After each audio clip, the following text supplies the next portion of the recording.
Carl Eisner. Check with the paddock, please. Carl Eisner to the paddock.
First qualifier, top of the stretch, has Beach Glass, Salzburg Velveeta, and Cadillac.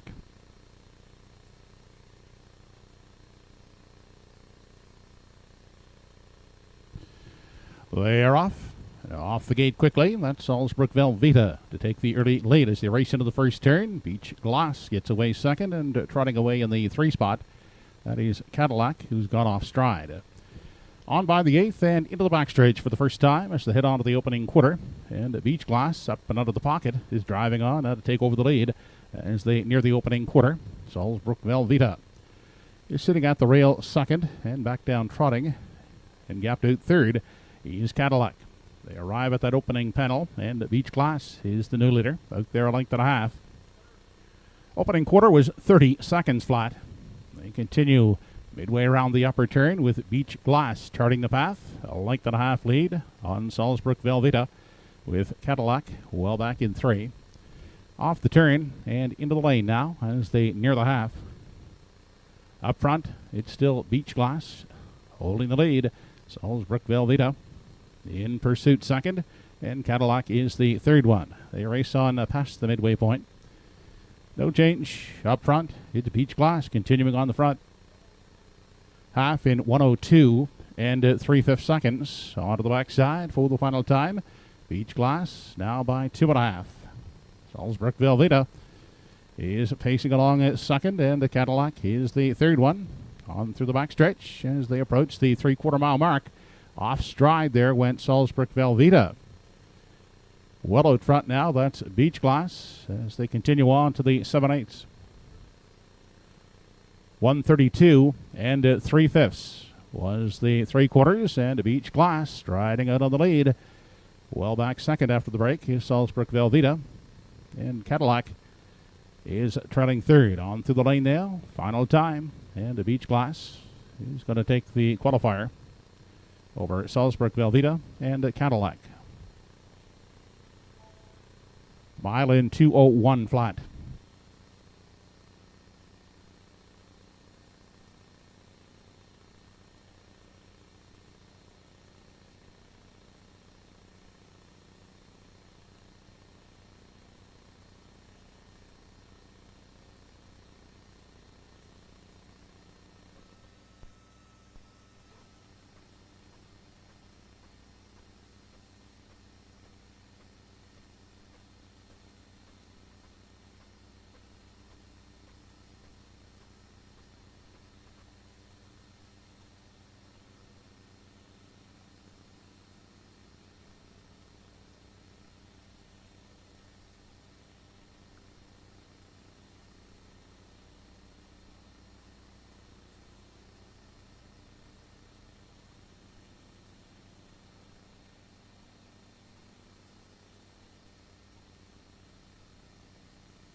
Second qualifier, down to just one entry. That's Don't Ask Logan.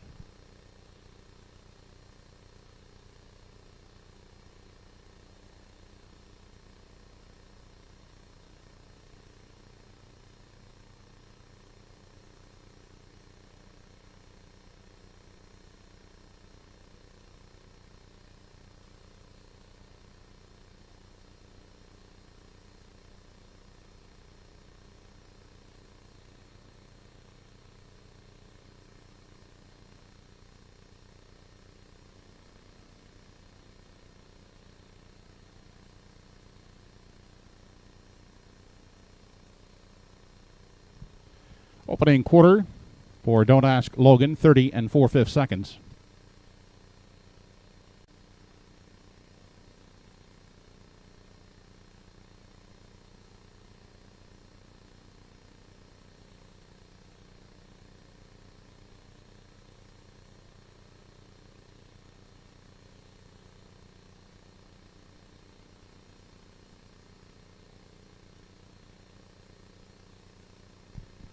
The half for Don't Ask Logan, 101 2/5.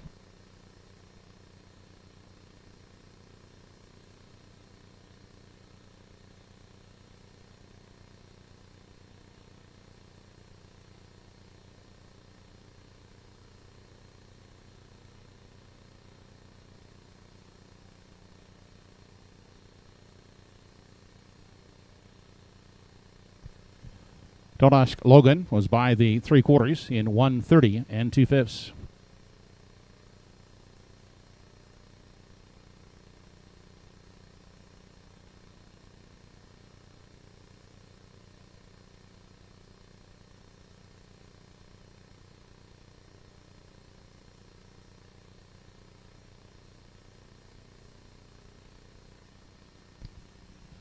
Mile in 159 3/5.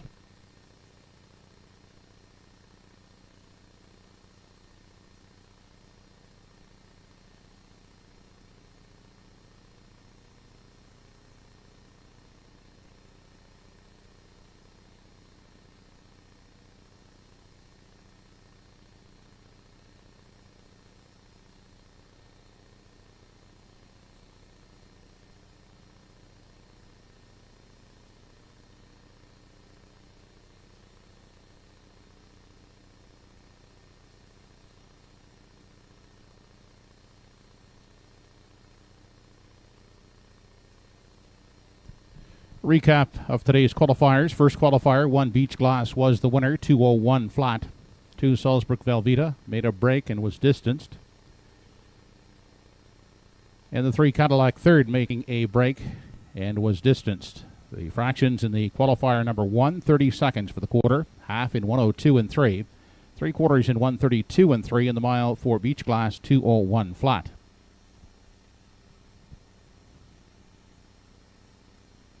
In the second qualifier, the 1 entry was scratched, and Don't Ask Logan, the single entrant, quarter 30 4, half 1:01 2, 3/4 in 1:30 2, and the mile for Don't Ask Logan, 1:59 3/5.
Sound checking 1, 2. 27 minutes to post. Truro. How we doing? 27 minutes to post time at Truro. Selling Ontario standout. September 26th. Preferred yearling grad Adair Castle. All good? Okay, Matt.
Good afternoon, ladies and gentlemen, and welcome to Truro Raceway. The temperature in Truro this afternoon is 23 degrees Celsius.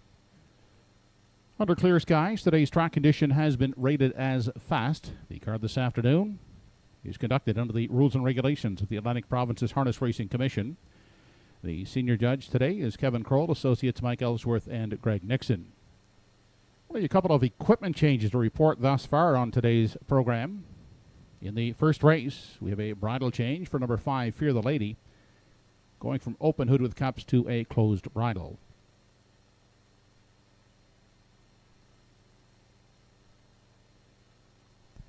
And one other equipment change to report in race 7, number 8, Mighty Mouse, also changing bridles closed to open. Don't forget to wager the Pick 5 this afternoon. We do have a carryover today at $280. The Pick 5 gets underway with the first leg in race 3. Only 22 minutes to first race post time. The mutuals are open and selling.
Hey, good afternoon, everyone, and welcome to another edition of a Sunday matinee at Truro Raceway, based out of Nova Scotia. I'm along for the ride with you, Sugar Doyle, in the Universum Media Studios here in Charlottetown.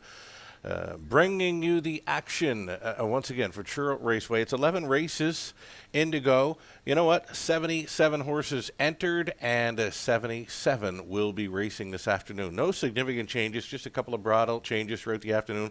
Beautiful sunny day here in the Maritimes, fast track conditions. It's a great betting card. You know what? Lots of deep fields. As mentioned, 77 horses were entered. 77 in to go for 11 races beginning in about 20 minutes. You can watch and wager online at hbibet.com, and as track announcer Joe Kelly mentioned, there is a slight carryover for the Pick 5 play. It's building. It will begin in race 3. Races 3, 4, 5, 6, and 7 for the Pick 5 play at the Truro Raceway. Again, fast track conditions under sunny skies, a beautiful afternoon for a horse race. You're watching Truro Raceway, brought to you by Universum Media Studios out of Charlottetown, Prince Edward Island. Good luck this afternoon. The post parade in, well, we'll call it about 10 minutes' time.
Horses are now on the track and on parade for the first race of the afternoon.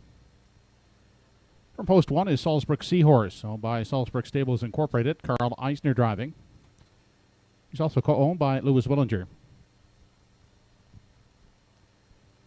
Claire McDonald for Haley McDonald on 2 West River Glow.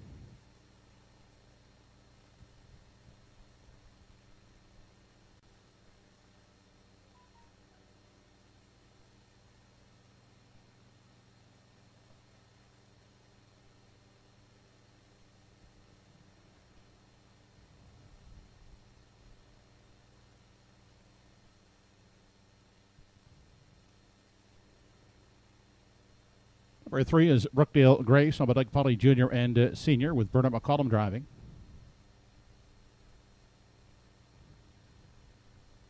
Greg Monroe for Lee Johnson aboard number 4, Mill Pond Cheyenne.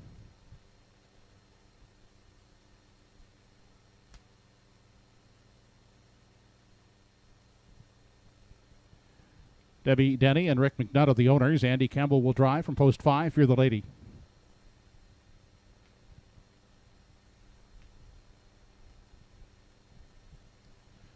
Darren Crow for Adam Johnson with number 6, Glenview Rhonda.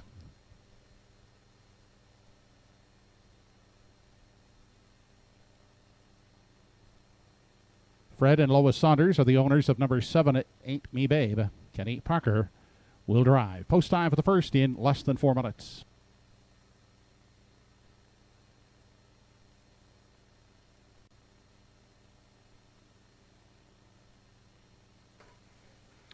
There you have the post parade then. Sugar Doyle with you at Universal Media Studios along for the ride this afternoon. It's 11 races as mentioned. Lots of horses in to go. 77 entered, 77 into race this afternoon. Beautiful afternoon for a Sunday matinee at Truro Raceway in Nova Scotia. Tote board right now says this one appears to be wide open. That's the way the horse players have it anyway. In my mind, I'm liking number 2, West River Glow. Claire McDonald training and driving for her daughter, Haley McDonald. West River Glow meeting much easier today after getting, after being a great check getter in stakes action this summer. Looking for that maiden win today. I think you can put her on top to start this afternoon's action. Now the horse players have her pegged as a 9-5 favorite. She's made over $10,000 this season, yet to get that victory. I think that victory comes today for West River Glow, this 2-year-old daughter of Stonebridge Terror for Team MacDonald.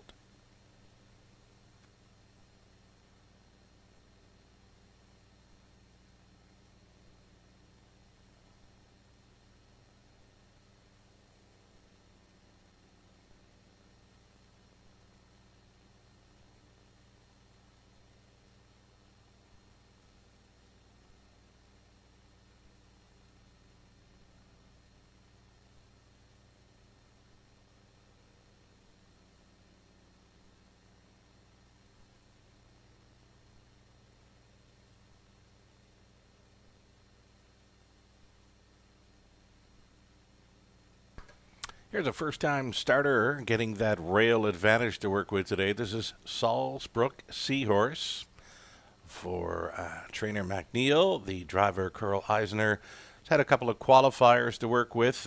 Had the rail in both those qualifiers, so very familiar with an inside post. I've mentioned it a few times this summer during broadcast. The 2-year-olds making their first-time start. They don't appear to show a whole lot of early speed off the wings. This one showed front in the latest qualifier, got up to the quarter mile in 31 seconds. If she wants to stay close, she's going to have to show a whole lot more early step there. Again, a first-time starter. The qualifier says she's ready to compete. She did fire home in 29-3 for a mile in 2:02. I think that's good enough to use her for the exactor factor. 9-2 currently on number 1, Salzburg Seahorse, a 2-year-old daughter of Better Than Cheddar.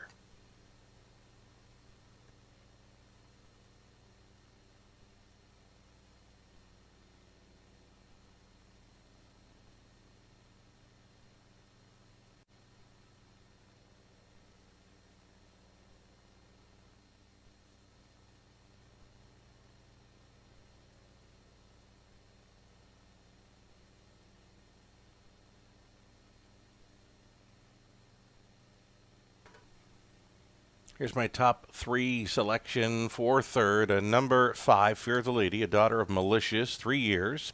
She was an odds-on favorite last time out. Tough post to overcome, and it just wasn't going to happen. She was parked wide through the opening turn. She tried it 3 wide again into turn number 2.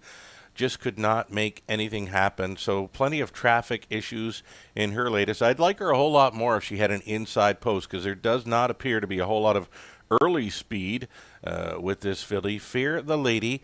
Andy Campbell gets the catch driving assignment today. Andy had a driving triple here a couple of weeks back. He gets a shot with 5, Fear the Lady, to hit the top 3 for trainer George Renison. I'm on the 2-1-5 here to start things up, and still time to wager. You can watch and wager online at hbibet.com.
Getting down to your final call for wagering here at Race 1, Truro Raceway. Shout out to the connections of Desperate Man in taking down the $1 million North America Cup last night. Trevor Henry, just a beautiful steer on that 3-year-old to take the lion's share of a $1 million purse. Now, Desperate Man, in his elimination heat last week, he was home a back half in 51-3. Never in my life had I seen a horse pace a back half in 51-3. So Desperate Man, he was sitting on a big one, his biggest victory to date in his career. Comes in the North America Cup. Trevor Henry, as mentioned, had him perfectly positioned throughout. A second over toe up to win in 149-3. New lifetime best for that fella. He came his back half last night, 53-1. But again, the start before, home in 51-3 on the final half. And you'll never likely see another horse pace a final half like he did in his elimination heat. Desperate Man winning the North America Cup. We're all set to go. It appears the horses are getting set to move in behind the starting gate. Still time. You'd have to hurry, though.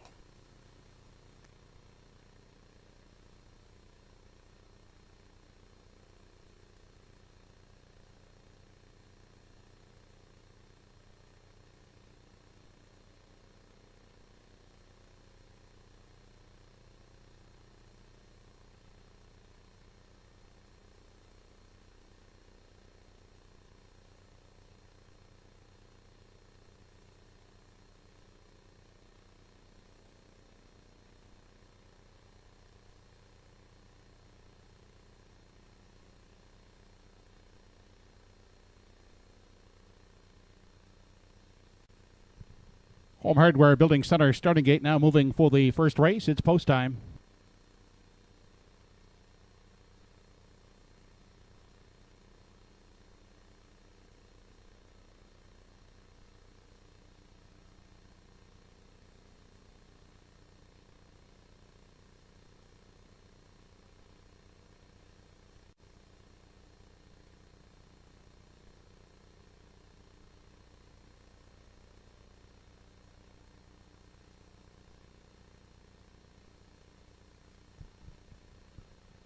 Race number 1 of the afternoon, top of the stretch, has Salzburg Seahorse, Westover Glow, Brookdale Grace, Mill Pond Cheyenne, Fear the Lady, Glenview Rhonda, and It Ain't Me Babe.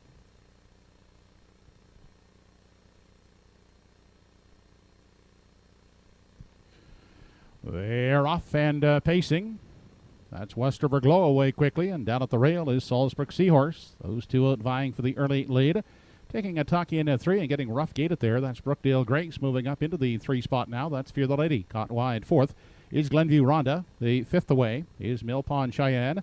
And settling out in 6th, It Ain't Me Babe. And trailing after the early miscue in the first turn is Brookdale Grace. On through the backstretch for time 1 as they move on to the opening quarter. And up to take charge now. That's Glenview Rhonda with the lead. Has it by a length and a half. West River Glow now in for the pocket ride. Followed closely 3rd by Salisbury Seahorse. Looking at it from 4 in the early going is Fear the Lady. Then a gap to the 5th is Mill Pond Cheyenne. Back there in 6 we find It Ain't Me Babe.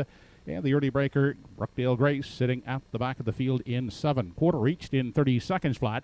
They travel on through the stretch as they near the half, and out front it's Glenview Rhonda in control. Out there by 2.5 on West River Glow. And racing along the rail is Salisbury Seahorse in the 3 spot. Back there in 4, that's Fear the Lady. They race into the lower turn as they head now to the 5/8, the half, 1 minute flat. And Glenview Rhonda is the one to reel in. He's still out there, 2.5 length lead on West River Glow. Then Salisbury Seahorse is pacing along the rail in the 3 spot. Gapped out 4th is Fear the Lady.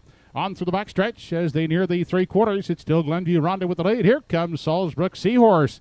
Now up first over is into 2nd now. In the pocket, staying at the rail is West River Glow 3rd. They travel on now to the 7/8. Salisbury Seahorse on the outside within 3 parts of a length of the leader, Glenview Rhonda, as they continue past the 7/8 and off the top turn. 3/4 in 1:29 3. It's still Glenview Rhonda holding the lead. Is out there now by a length and a half. Outside, trying to reel him in is Salisbury Seahorse on down the lane. Glenview Rhonda strong in the front end, and Glenview Rhonda will prevail to take the opener. Salisbury Seahorse 2nd, 3rd, West River Glow.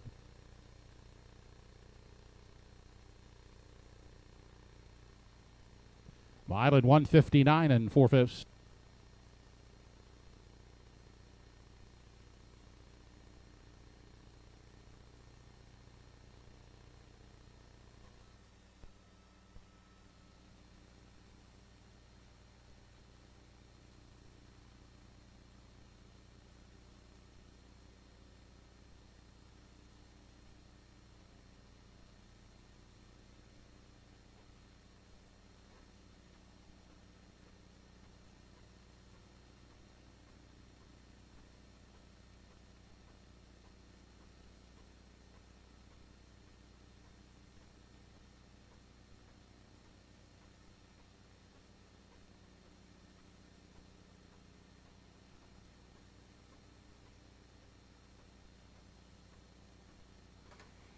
So it's the 6, Glenview Rhonda, turning a corner in her racing career. She was 0 for 14 coming in. She had yet to hit the board this season after trying it free-legged most of the summer.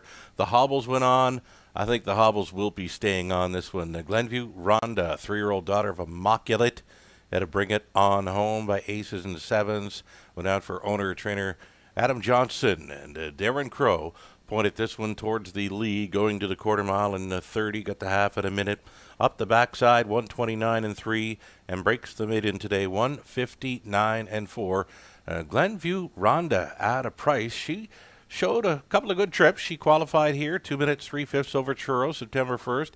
Tried a $20,000 Maritimer stake over at EPR. It was race time there in 2 minutes 4/5. So she was capable. She just had to mind her manners. As mentioned, tried it free-legged most of the summer, did not hit the board. And actually, the last time she raced free-legged, she was a beaten favorite when off stride. Again, plenty of breaks throughout the summer when going free-legged. The hobbles going back on for her latest start. And today, it's the maiden victory in 1:59 4. She's on her way back for a winner's circle. 6-1-2-5, the unofficial top 4. And again, an upset winner here in the opener. Glenview Rhonda and Crow at 11-1.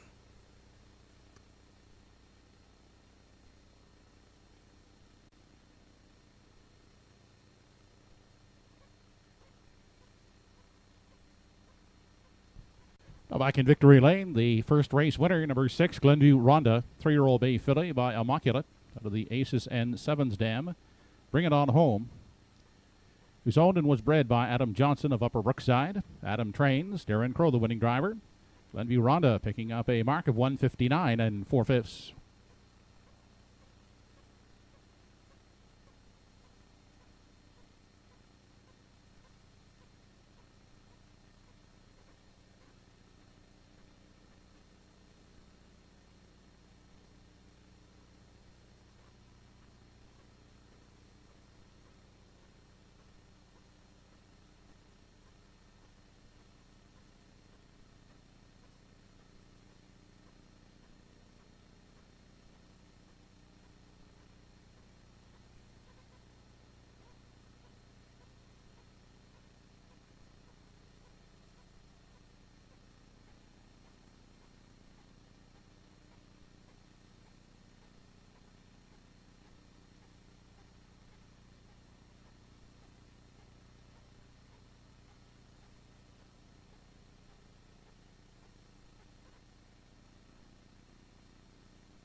Here's how they finished in the first race. Number 1, Salzburg Seahorse, was second.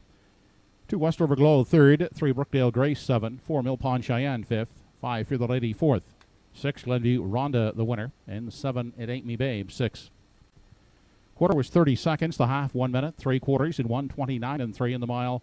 For Glenview Rhonda, 1:59 and 4/5. In review, top down, 2-3-7, 5-4, 1-6. 6-1-2 try in the first race, 193.20. And the 6-1 exactor paid a healthy $193.80. Upcoming in races 2 and 3 of the early daily double, there are no program changes. Race 2. Here's the first half of the early double, and don't forget race 3 kicks off today's pick 5, and there is a carryover today of $280 in the pick 5. Post time for the second race in less than 8 minutes.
Entries are now on the track and on parade for race number 2.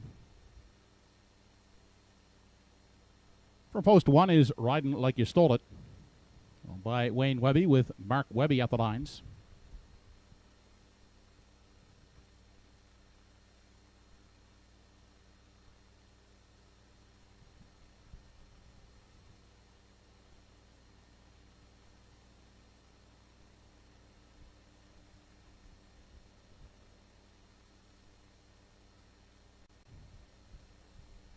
Number 2, Jack Flashes a Gas, gets Henry Smallwood for Cyril Harvey.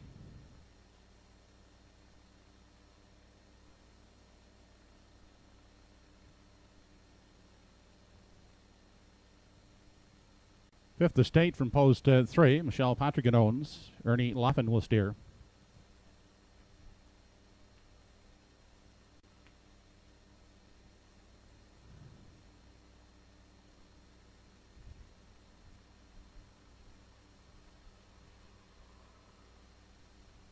Number 4 is Glenview Rambo. Greg Monroe driving for owners Kathy McLean and Keith Legg.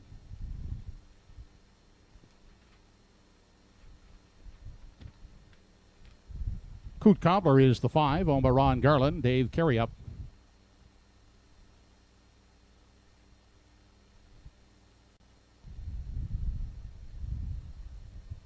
Rounding out the field from post 6, Monster Magnet has Bernard McCollum in charge for Chuck Symes. That's the field for the second, post time in 4 minutes.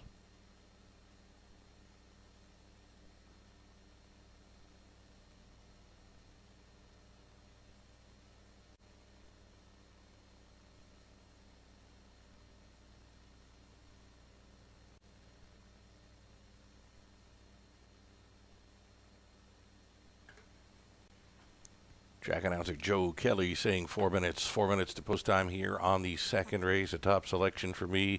I got to go with a number 6 Monster Magnet. After a pair of 158 miles in his last 2, that's much faster than his competition here. The only thing that could throw a wrench into his plans is that outside post 6.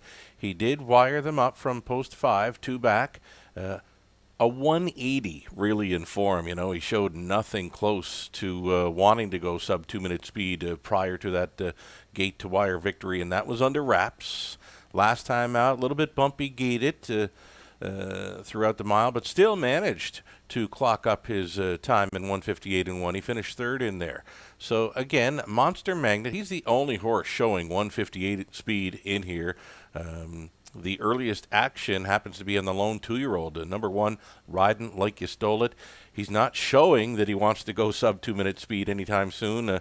Made a break there last time out. It looked like he was interfered with, but before that, a couple of qualifiers, 2-4, 2-6, and 3. He would have to step up in a big way. The current favorite, number 1, Riding Like You Stole It. I've left him off my selections here. I'm going to be staying with number 6, Monster Magnet, hoping he continues with that 1:58.1 form that he's shown in 2 recent starts at Truro.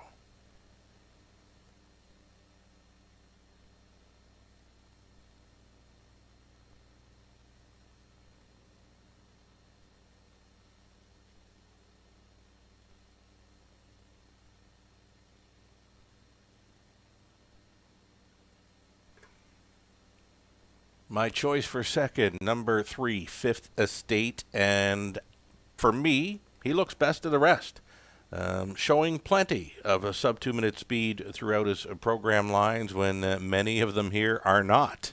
I believe he's a decent play for the exactor. Right now, a co-second choice at 5-2. 3 and 6 are co-second choices, and again, that one, the lone 2-year-old, continues to be the favorite here at 2-1, but I'm staying away.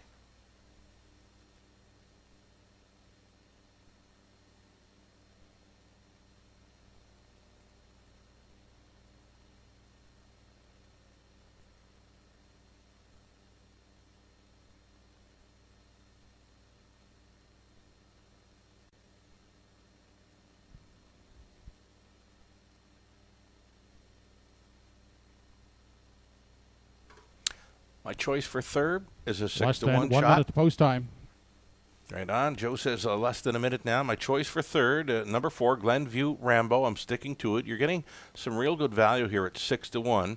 Now, here's the thing. He doesn't show any sub 2-minute speed. He does show 3 runner-up finishes from 5 career starts. His latest, I watched him throughout. He was locked and blocked. I mean, Greg Monroe, the driver, he was straight back on him.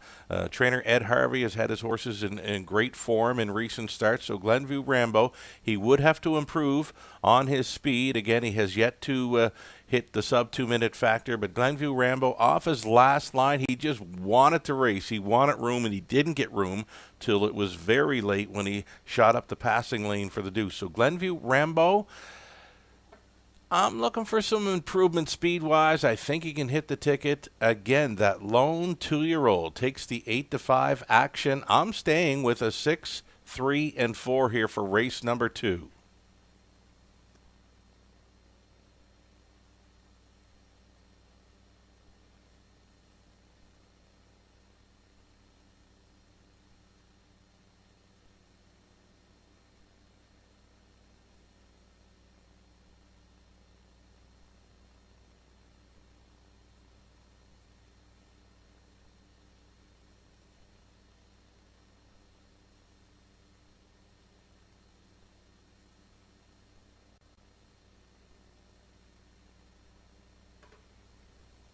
The betting public chasing after one, riding like his soul stole it. There's a 2-year-old colt son of Sunshine Beach. Goes out for the powerful Webby stable.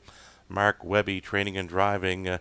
His first career start, he got bothered in there. He finished well back after being interfered with nearing 3/4, was placed up to 5th. Qualifiers before that, 2, 6, and 3, 2, 4. We've got horses in here showing 1:58 and 1:59. Riding like you stole it, this 2-year-old off the rail would have to improve on speed big time. And you know what? It's a lot to ask for a 2-year-old to go up against 3-year-olds, even with the rail advantage. I don't see a whole lot of early speed from this one off the wings of the gate. Use caution when betting this rookie pacer against the 3-year-olds. A 9-5 still on one. Riding like you stole it. He may fool me. I've kept him out of my top 3. He'll be looking to prove me wrong. Still time.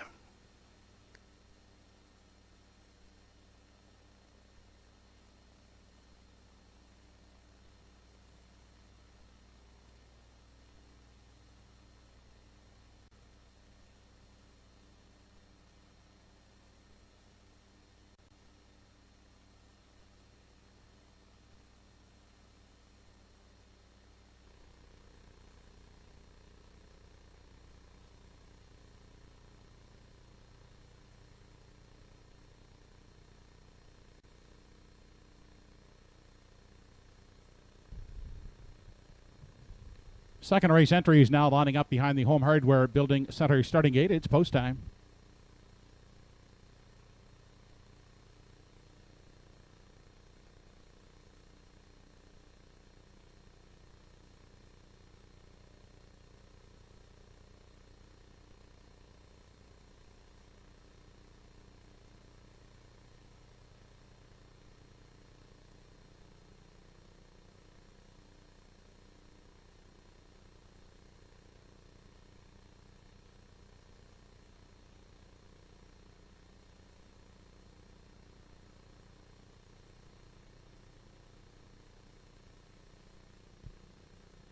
Race number 2 of the afternoon, top of the stretch, has Riding Like You Stole It, Jack Flashes a Gas, Fifth Estate, Glenview Rambo, Coot Cobbler, and Monster Magnet.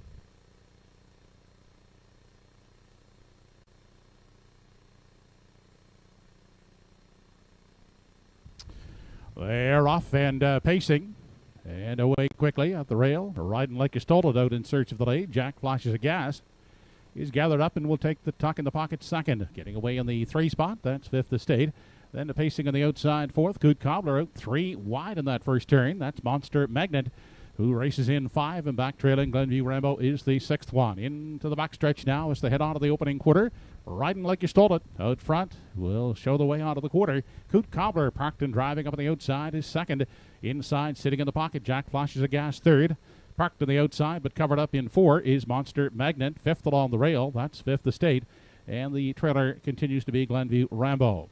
They were past that opening quarter in 30 and 2/5 seconds. They make their way past the 3/8 and off the top turn. Coot Cobbler trying to wrestle the lead away from Riding Like You Stole It as they round the top turn. And enter the stretch now as for the first time as they approach the half. Coot Cobbler on the outside has the lead, but not the rail. That's controlled by Riding Like You Stole It, who now reclaims the lead as they race into the lower turn. On the inside, Jack Flashes a Gas. He's getting the trip in the pocket in a 3 out, second over. And going the long route is Monster Magnet, still with cover 4th. 5th inside is Fifth Estate into the outside for the back. Here comes Glenview Rambo. The half, 59 and 4/5 seconds. On into the backstretch. Final time, Riding Like You Stole It. Shows them out of the 3/4 mile mark. Now tipping high off cover. That's Monster Magnet on the outside. Coot Cobbler beginning to tire in 3. Inside, Jack Flashes a Gas is pacing 4th. They race now to the 7/8. Riding Like You Stole It, the one to catch. Jack Flashes a Gas on the inside second. Outside, Monster Magnet, the 3rd one. Then saving ground inside. Fifth Estate moving up into 4th. 3/4 in 1:29 and 4. Riding Like You Stole It shows them off the top turn. Is out there by 2 on Jack Flash is a Gas. From the far outside, here comes Glenview Rambo. On down the stretch they come. Riding Like You Stole It. Glenview Rambo beginning to close in. Riding Like You Stole It will take the second race. Finishing second is Glenview Rambo. Jack Flash is a Gas, holding for 3rd. Mile in 2 minutes, 3/5.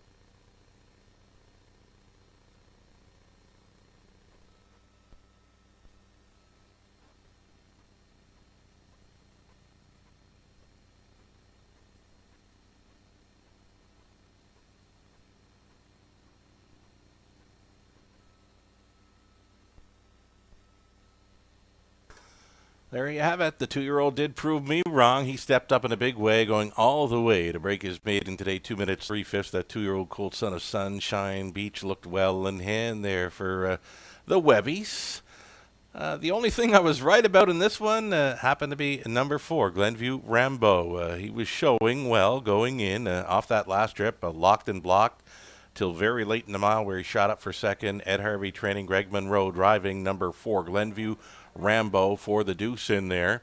And finishing off the top 3, number 2, Jack Flash is a Gas. His second start off a brief layoff. He comes back to finish third in there. It's going to be a 1, 4, and 2. The betting public was right on the 2-year-old riding like you stole it. And yeah, I don't mind admitting when I'm wrong. This 2-year-old proved me wrong here. 2 minutes 3/5 going all the way to take down race 2 at Truro Raceway. The winner's circle with Joe Kelly comes next.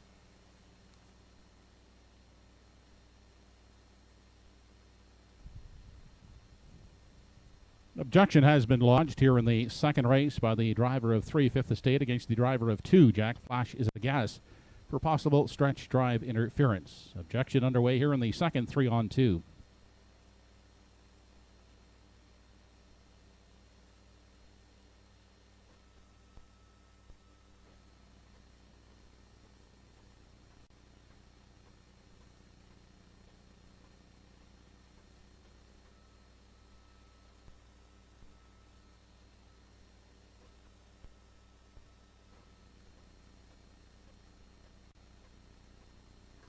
So there have the inquiry coming into play here. Judges will review the action of the stretch drive.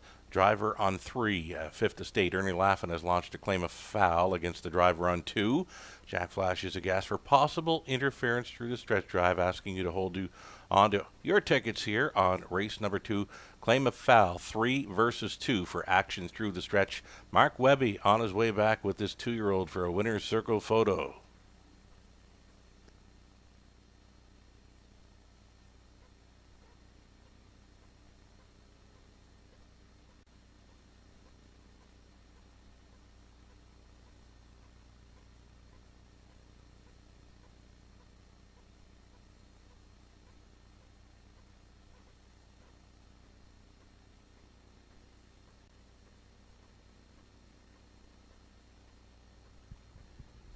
Back in the winner's enclosure, the second race winner, number 1, Riding Like You Stole It, 2-year-old bay colt by Sunshine Beach.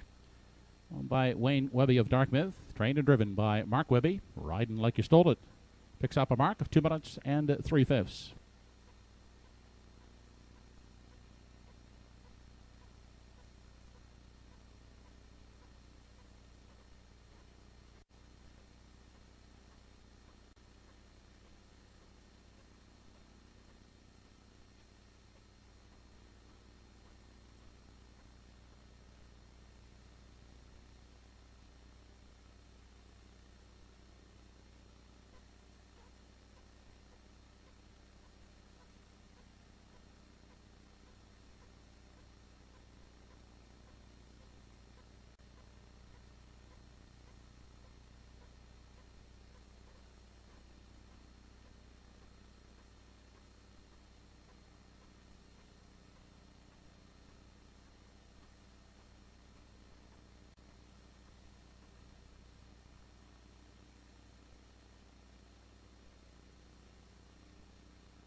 Second race objection has been disallowed here in the second race. Results as posted will become official.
Race 2 is official. 1, Riding Like You Stole It, the winner. 2, Jack Flashes of Gas, third. 3, Fifth Estate, fourth. 4, Glenview Rambo, second. 5, Coot Cobbler, sixth. And 6, Monster Magnet, fifth. 30 and 2, the quarter. A half, 59 and 4. 3 quarters and 129 and 4. The mile in 2 minutes and 3/5. Top down, your card is 134-265. Second race try, 142, return $50.60. The 1-4 exactor, $14 even.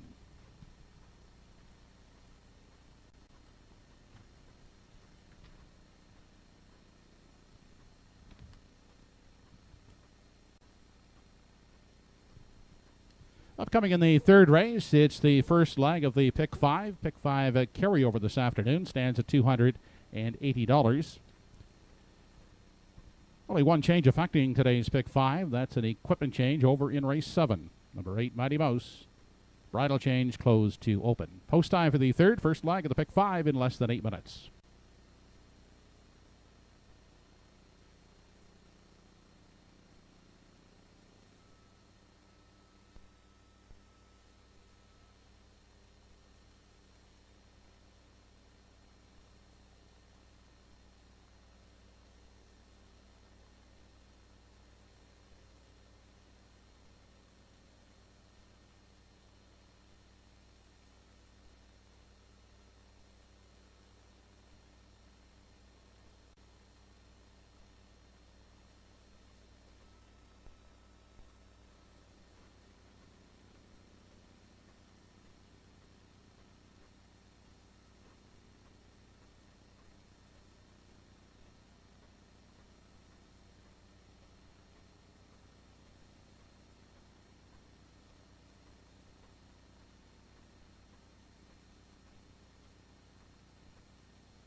Entries now on the track for the third race.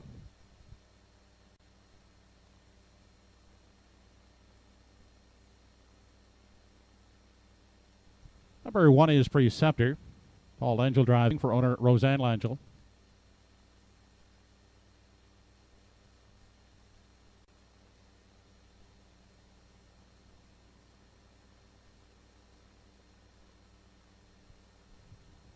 Robbie Smallwood and Cyril Harvey, the owners. Robbie will drive from post 2, Prada Paradise.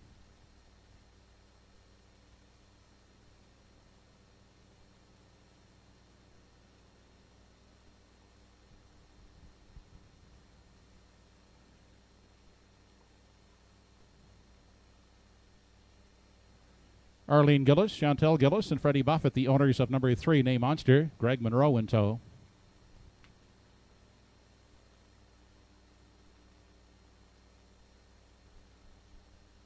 Evans McKay owns and drives number 4 At the Helm. He shares ownership with Tammy McKay.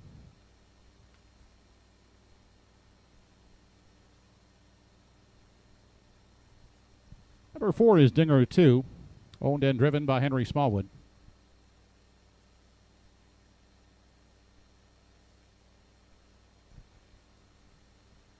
The 6, Casimir Nunzio. Kerry Romeo Jr. driving. Owner is Caden Romeo.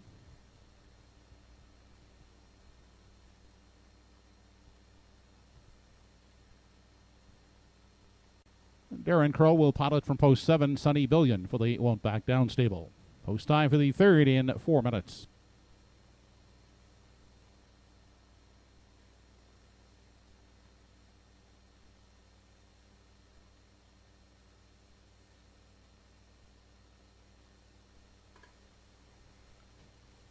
Here comes race number 3 at Truro Raceway, brought to you by Universal Media Studios out of Charlottetown. It's the start of the popular Pick 3 play. It's had a couple of weeks to build up a slight carryover now if you want to take a shot.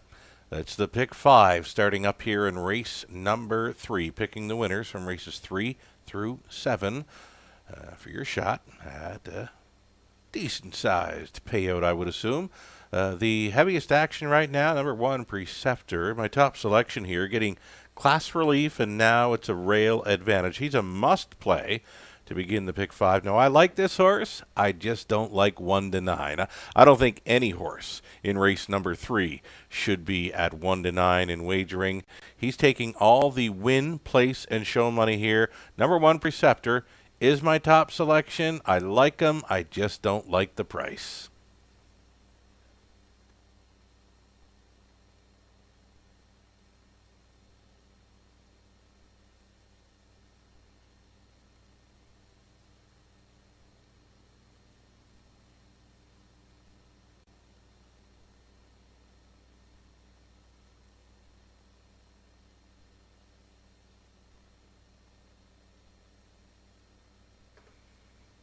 Here's my selection for second and a possible win selection as well. You know what? I mentioned I like the 1, but I don't like the price. I do like the price on number 2, Pride of Paradise. He's a beaten favorite last time out after trying to wire up the field with Kevin Pinckney on board. Rob Smallwood goes back on board this one today. He gets another inside post to work with. He does like to race up close. He just missed last time out. He's worth a very serious look here from post 2. Beware of Pride of Paradise. I've got him pegged as a player to begin this Pick 3 in the third. 2 minutes.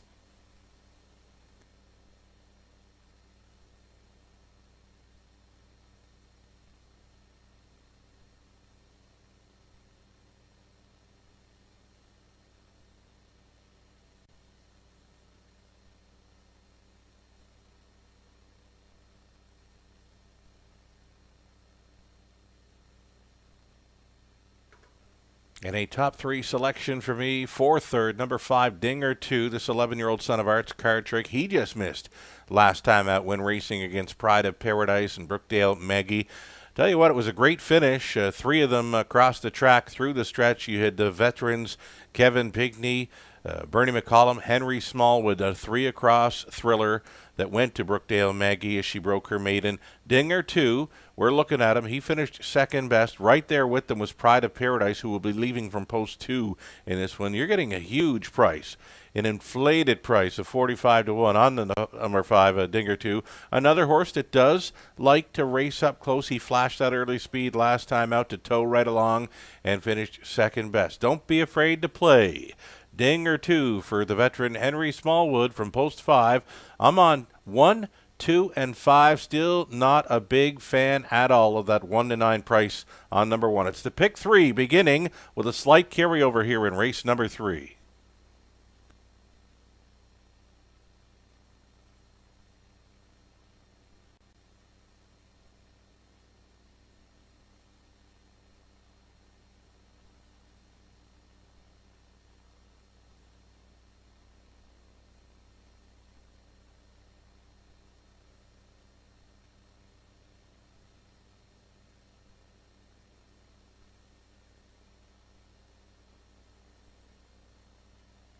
How about an outside chance for number 7, Sunny Billion? He did take a mark of 158 and 2. It was close to Atlantic Grand Circuit week when he did that. It was a perfect steer, towed right up into it by driver Darren Crow. Darren Crow reuniting here with Sunny Billion for the Won't Back Down stable and Gardner McCollum, who does the conditioning.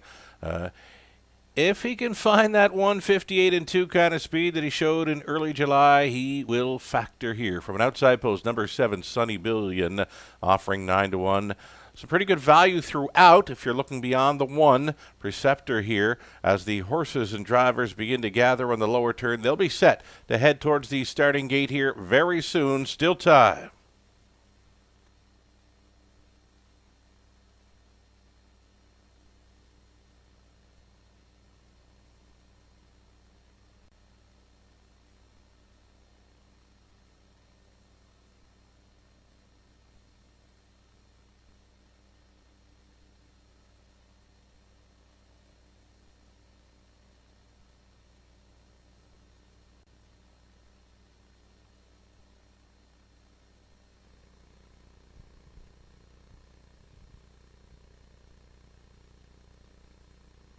It's post time for the third race. Home Hardware Building Center starting gate is now moving.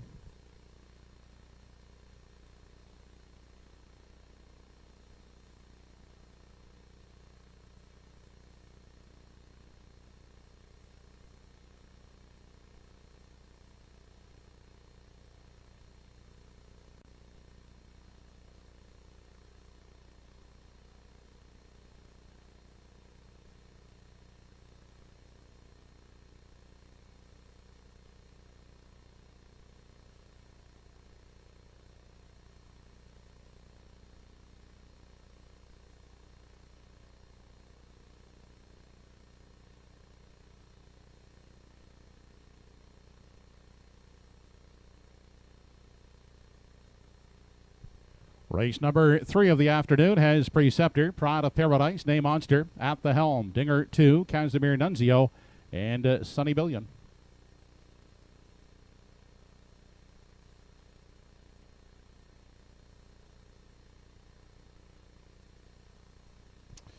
They're off and pacing at the rail. Preceptor is away to grab the early lead up on the outside. Here comes Dinger 2 on the limb, on the inside, and in the pocket. As they make their way by the opening eighth is Pride of Paradise. Dinger 2 looking for spot third inside, closing that gap. Is Name Monster from 4, now up into 3. Parked on the outside, that's Dinger 2 fourth. Off stride, Pride of Paradise on to the backstretch for time 1. It's Preceptor out there by 3. Now tightening up in the pocket is Name Monster. Inside for third, that is Casimir Nunzio. And backing off and filling the gap in 4 is Dinger 2. Then back down pacing, Pride of Paradise from 5, sixth in line. He's at the helm to the outside for the back. Here comes Sunny Billion. 29 seconds was the quarter. Inquiry side has been lit. As they move off the top turn, Preceptor, an uncontested leader as they near the half. He's out there a length and a half on the pocket sitter, Name Monster. Then looking at it from 3, Casimir Nunzio gapped out 4th. Is Dinger 2 to the outside, Sunny Billion. Now gaining ground in 6 as they race into the lower turn, heading on now to the 5/8. In control of the field is Preceptor as they head to the backside for the final time. The half, 59 2/5 seconds. On their way to 3/4, and Preceptor is out there now by 2 on Name Monster. Casimir Nunzio is still sitting at the rail third. Inside, Dinger 2 is 4th. Then Sunny Billion on the outside is racing uncovered in 5. Back 6th is Pride of Paradise to the outside for the back, coming 3 high. That is at the helm. They head now to the 7/8, and Preceptor is the one to catch. 2.5 length lead. Name Monster holding on to the place spot to the outside. Now third is Casimir Nunzio. 3/4 in 1:29 3. They have an 1/8 left to come, and it's Preceptor widening the lead now to some 4 lengths as they make the final turn. Name Monster is racing along second as they drive on down the stretch for the final time. It's all Preceptor, and he'll take it in gate to wire fashion. Name Monster will hold for the place spot, and up the passing lane for third is Pride of Paradise. Mile in 2:01 flat.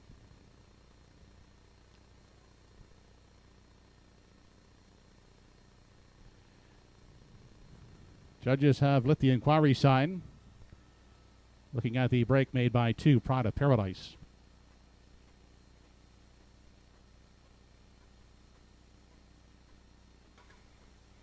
Driver Paul Langio with the Grand Slam last Sunday at Truro. He's in the winner's circle once again this afternoon. His first victory on the day comes with the 1 Preceptor.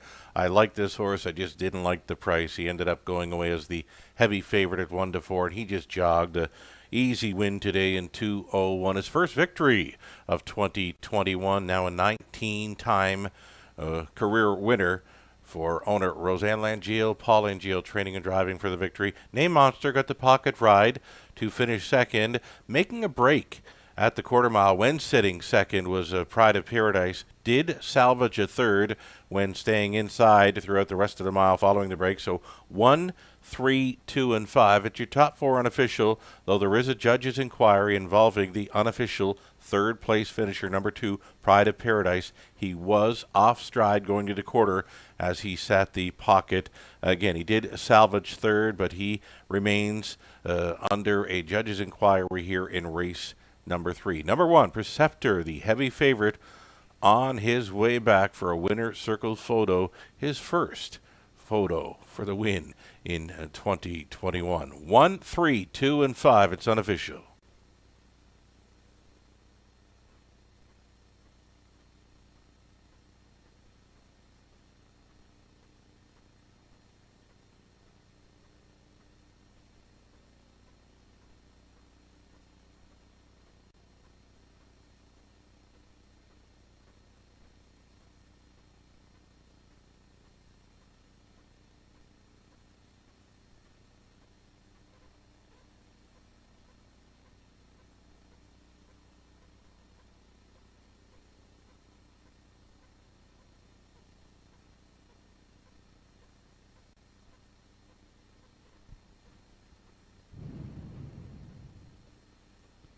Now back in the winner's enclosure, third race winner, number 1 Preceptor, 8-year-old bay gelding by Vintage Master.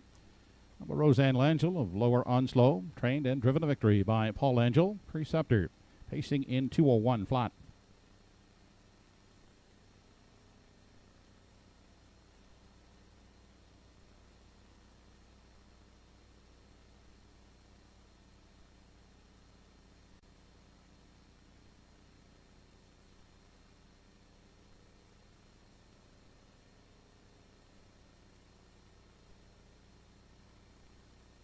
This race replay brought to you by Summerside Toyota.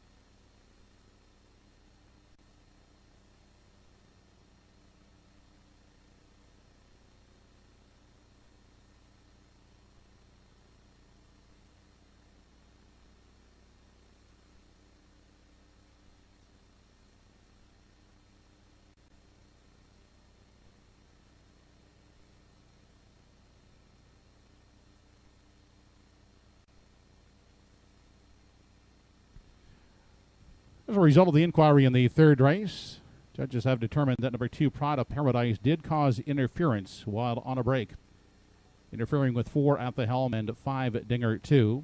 Pride of Paradise finished third, will be placed 5th for that interference.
Third race is now official. One Preceptor was the winner. Two Prada Paradise finished third, placed fifth for causing interference while on a break. 3 Name Monster second. 4 At the Helm finished fifth, placed fourth. 5 Dinger 2 was fourth, placed third. 6 Casimir Nunzio 6. 7 Sunny Billion 7. Quarter 29, half 59 and 2. 3 quarters in 129 and 3 in the mile 201 flat. Rechecking your programs from the top down after the placings. It should read 152 4367. 135 third race try, $143.20. The 1-3 exactor, $39.50. And the early double 1-1 combination, $4.90. No program changes in the upcoming fourth race. Post time is in 7 minutes.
Fourth race starters now coming onto the racetrack.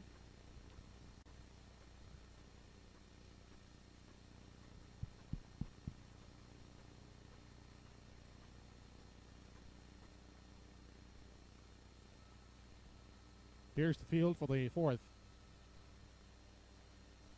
Tiramisu from post 1, Claire McDonald for Fonzie McCachran and Maura Kerr.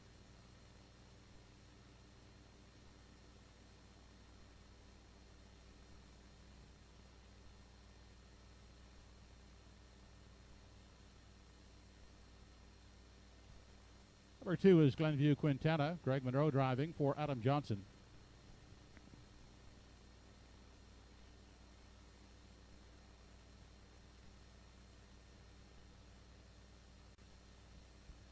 Number 3 is Brookdale Maggie. Bernard McCollum for Doug Polly Jr. and Sr.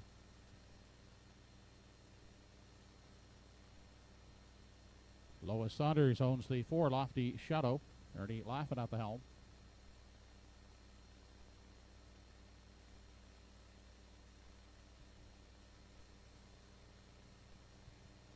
Five is Western Normie, owned by Norm Atkinson, Darren Crow up.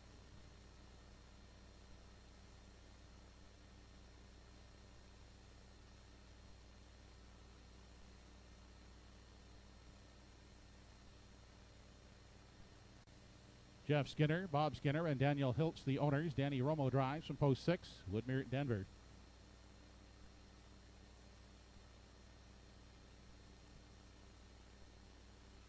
For 7 is What Can You Say? Andy Campbell gets the call for Pam Moore.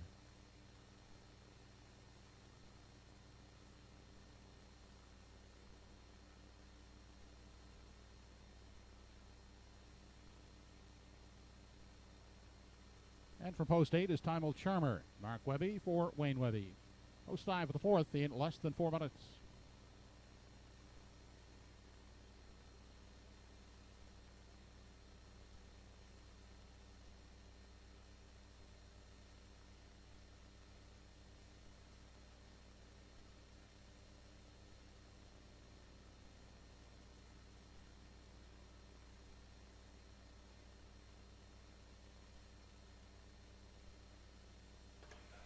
About 3 minutes wagering time on race number 4. Best of luck if you played along in the pick 5 today. You've got the heavy favorite in Preceptor to start things up in race 3, the pick 5. Leg 2 coming up next. And I tried to track down some value in here, though the horse players are getting behind this one as well. 4-5 currently on number 5, Western Normie. Did feature 4-1 on the morning line. A big improvement last time out when he clocked up a 157-4, second best finish over Truro. I like the early speed threat factor with this one. Darren Crow already in the winner's circle there, taking the opener with an 11-1 upsetter, and I thought he had an upset potential here in number 5, Western Normie, but as you can see, he's currently the even money second choice. Western Normie does have that early speed to work with.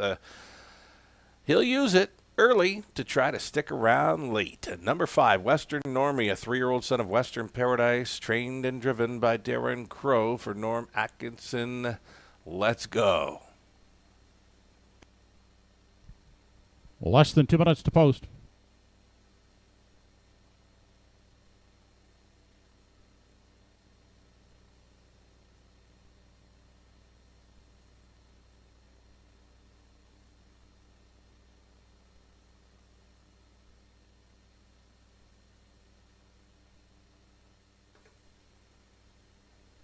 Inside of 2 now. Inside of 2 minutes. Here's Claire MacDonald scoring down nice and easy with Tiramisu, training and driving Claire with this 3-year-old daughter of a Stonebridge Terror.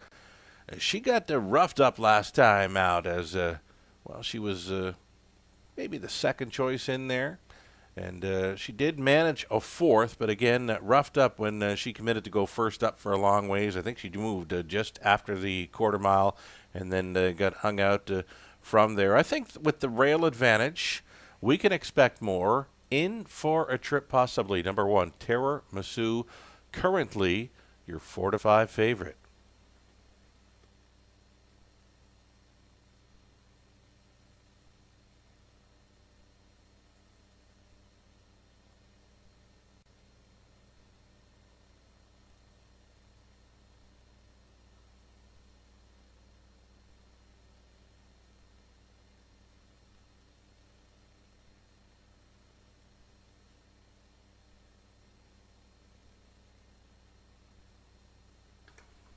An outside chance today for number 6, Woodmere Denver. This 2-year-old son of Feng Shui was a rock-solid third in his latest over Summerside Raceway. That was in a $10,000 Joe O'Brien grassroots event. Gilles Berriot got the call to drive that one on that occasion. Was parked throughout. Showed 2 minutes, 2/5, home in 29 flat on the end. Now, the track was rated good. It was off by a second or two. So, Woodmere Denver, when you factor in being parked, when you factor in a good track, you're likely looking at a 57-mile in his latest over Summerside. And that is nothing to shy away from here. Number 6, Woodmere Denver. Danny Romo training and driving for the Skinners. Romo going back on board after just missing with him 2 back over Truro in 159-2, where he used a 28-1 final quarter to just get nipped by a nose. Always in the hunt, Woodmere Denver. He's 4 for 4 in the top 3. Gotta like him for a top 3 selection. Wouldn't be surprised to see him win at all. Woodmere Denver, one to consider here at 5-2. Still time.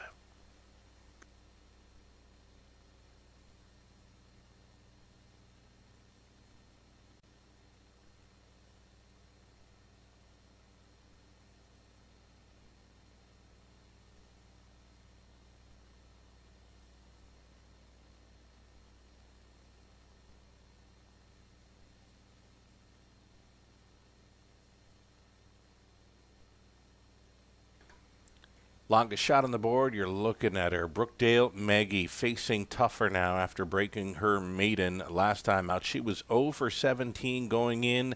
She went home with the win after sitting up close. She won the 3 across finish between Dinger 2, Pride of Paradise, and herself. Winner for Bernie McCollum last time out. He stays on to drive, but she is facing much tougher. That is why she's the longest shot on the board.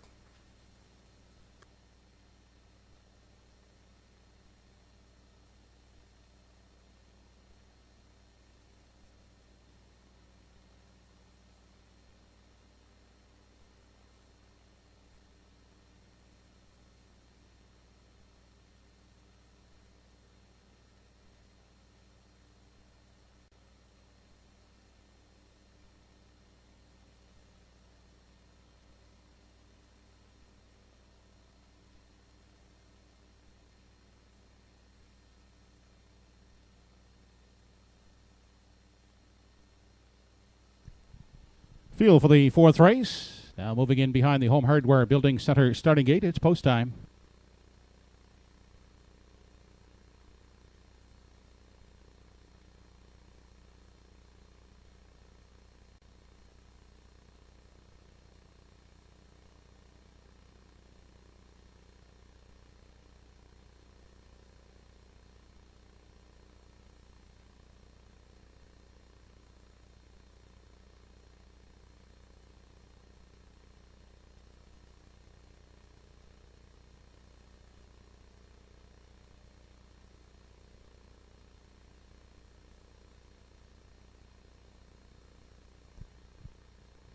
Race number 4 has Tiramisu, Glenview Quintana, Brookdale Maggie, Lofty Shadow, Western Normie, Woodmere Denver, What Can You Say, and Timel Charmer.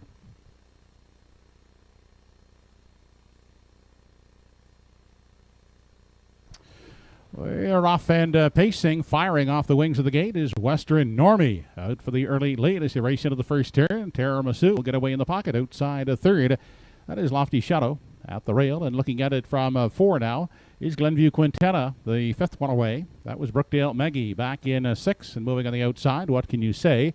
Then sitting at the rail in 7 is Woodmere Denver. The early trailer is Timel Charmer. They make their way past the opening quarter, and out front on the lead, that's Western Normie.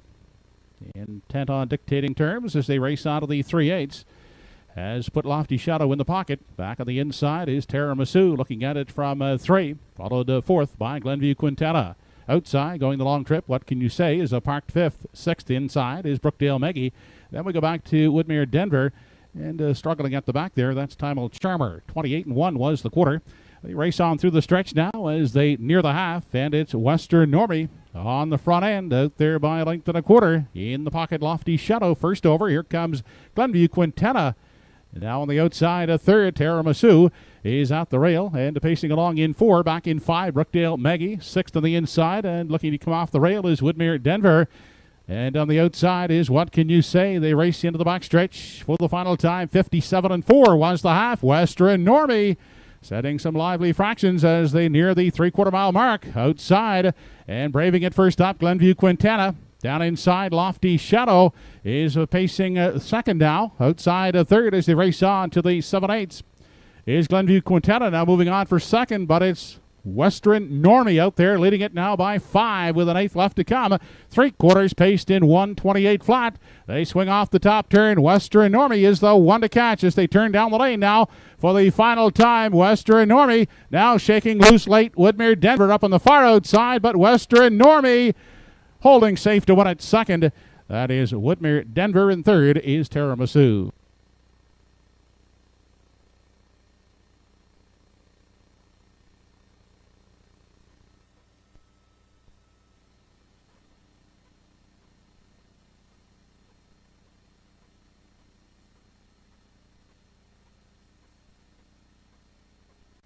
Mile in 1:58 4/5.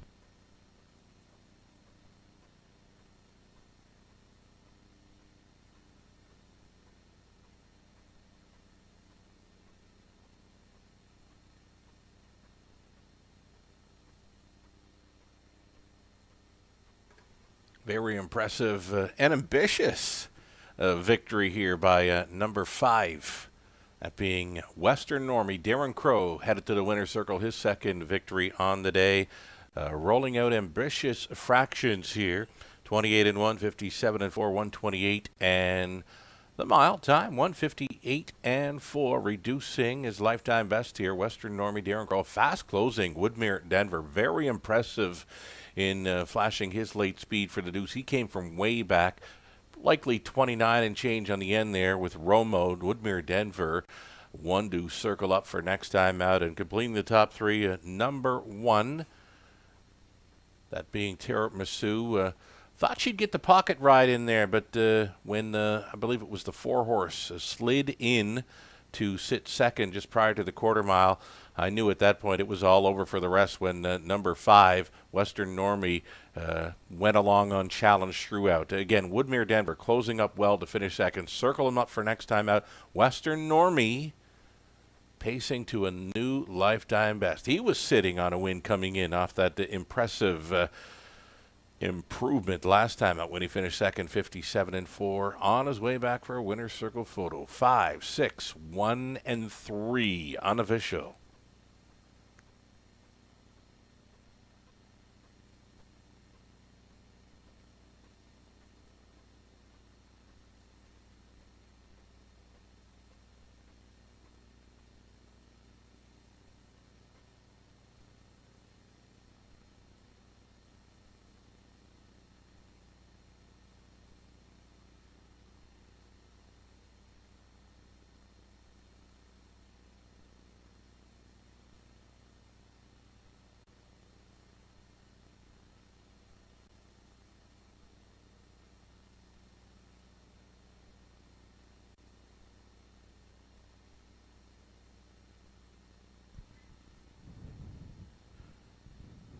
Now back in front of us is the winner of race 4, number 5, Western Normie.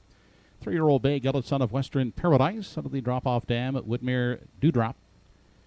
Norm Atkinson of Masstown, trained and driven by Darren Crow. For Darren, that's his second winner on today's card. Western Normie with a career best, 158 4/5.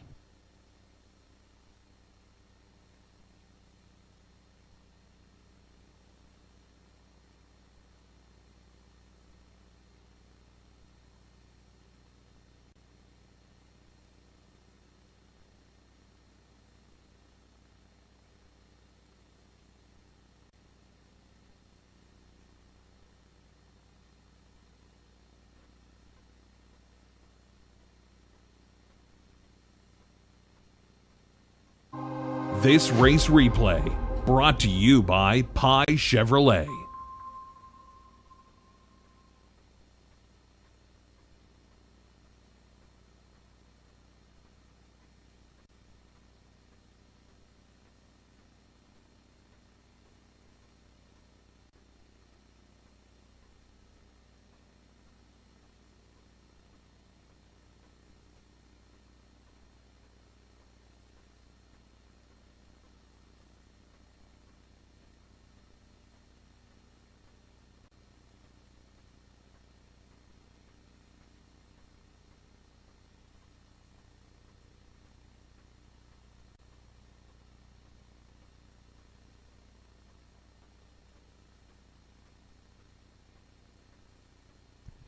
Fourth race is official.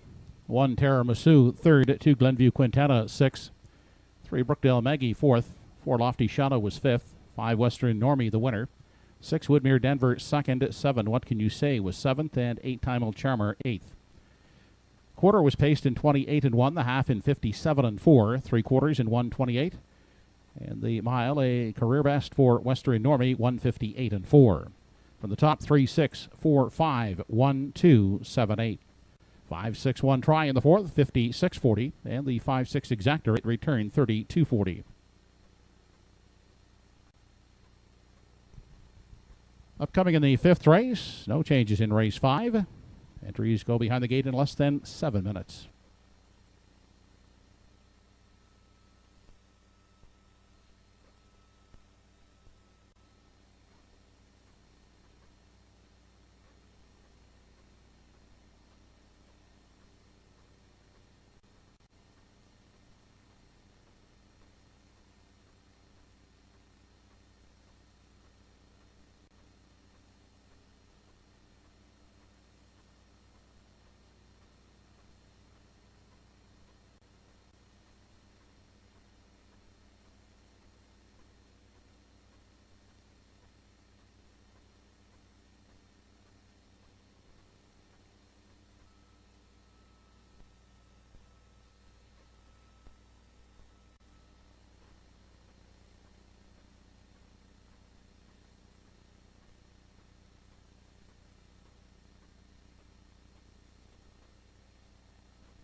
Horses are on the track for the 5th race.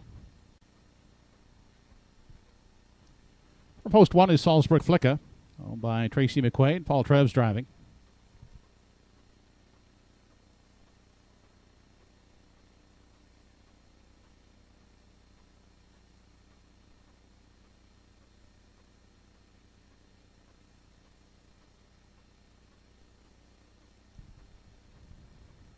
Andy Campbell drives number 2, Electric Sill, for owners Andrea and rider Matthews Renison.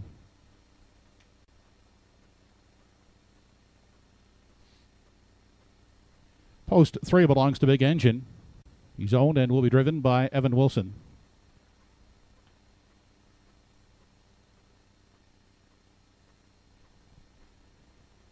Roseanne Langell owns number 4, Arizona Bucks. Paul Langell in the driver's seat.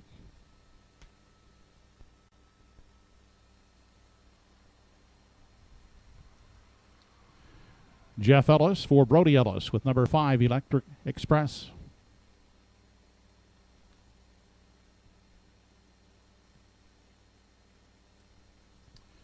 Kidam Image is number 6, Calvin Eisner the owner, Carl Eisner the driver.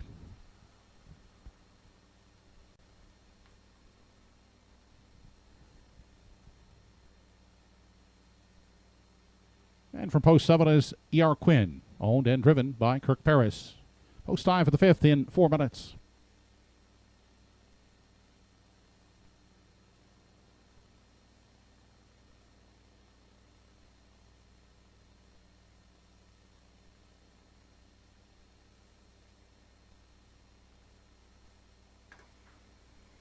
About 4 minutes, wagering time, race 5, leg 3 of the pick 5 play. Best of luck if you're still going forward. You had Preceptor as a heavy favorite win.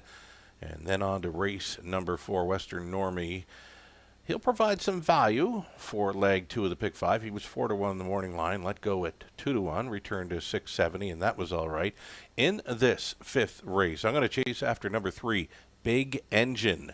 5-2 on the morning line. 5-2 right now makes him the 3rd choice in wagering. He was a huge 3rd last week after parking first up all the way. I believe he's deserving of a top call in this one. He's definitely an early speed threat, as mentioned. First up all the way, parking through a quarter, 28-2, half 56-4. Still lived to tell about it. Finishing 3rd, 157-2. I've mentioned it all summer long. If you're parked first up on a half miler all the way, I think that's about 2 seconds. So I'm looking at 57-2 speed in the latest for Big Engine, and that's more like 56, maybe even 55 speed. Big Engine could be sitting on a big one here for owner, trainer, driver Evan Wilson. I like him on top.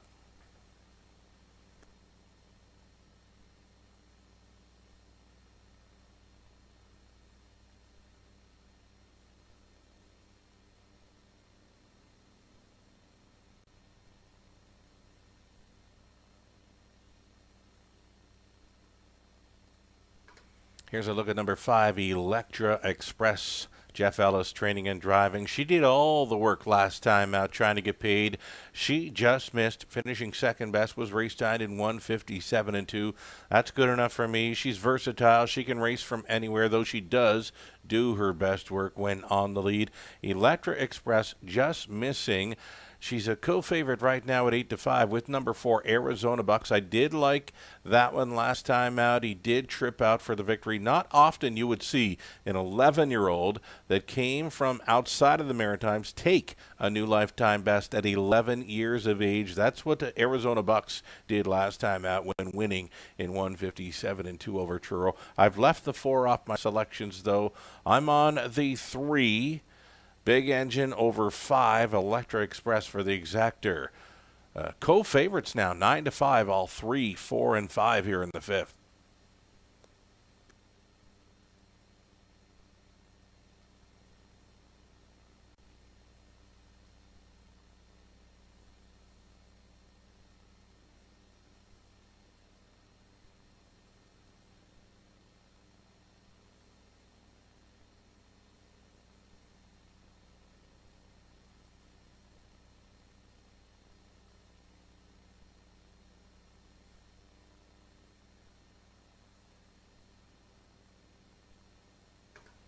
My selection for third, I'm going to go for some value.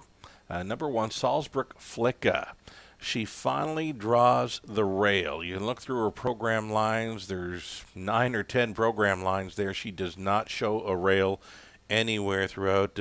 Showing lots of sub 2-minute speed. And you know what? She's capable here of following along and showing up for third. I did like the way she finished up her mile in her latest. She passed a lot of horses. She was well back at the half, sitting 8th, came on to finish 4th, beaten 3, and 3 parts of a length there, or 3 lengths and then some. I'm on 59-1. So again, capable and with the rail advantage, I think she can find her way into the top 3 here. She just has to stay a little bit closer. Use that rail to your advantage. Salzburg Flicka, Paul Treves, 14-1.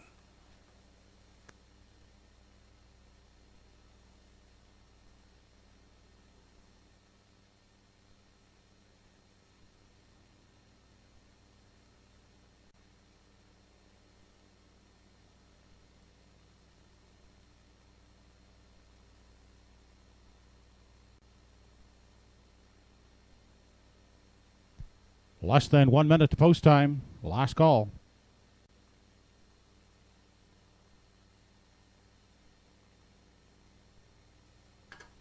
Track announcer Joe Kelly says we're close. Less than a minute wagering time here in the 5th. You know what? This first turn, this first quarter, could get very interesting. There's plenty of early speed threats. Electric Sill, Big Engine, Arizona Bucks, Electric Express, Kidham Image, and even the outside E.R. Quinn. What does Kirk Paris do from post 7?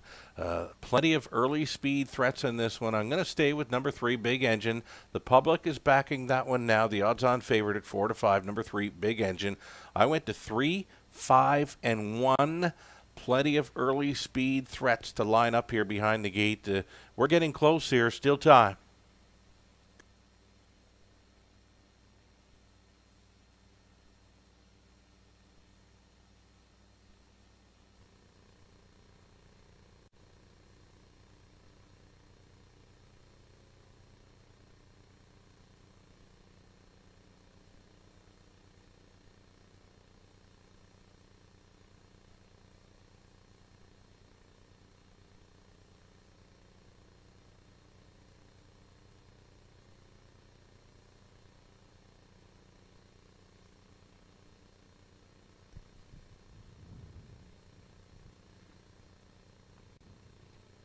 Fifth race entries now with the hands up the starter. Home Hardware Building Center starting gate is moving.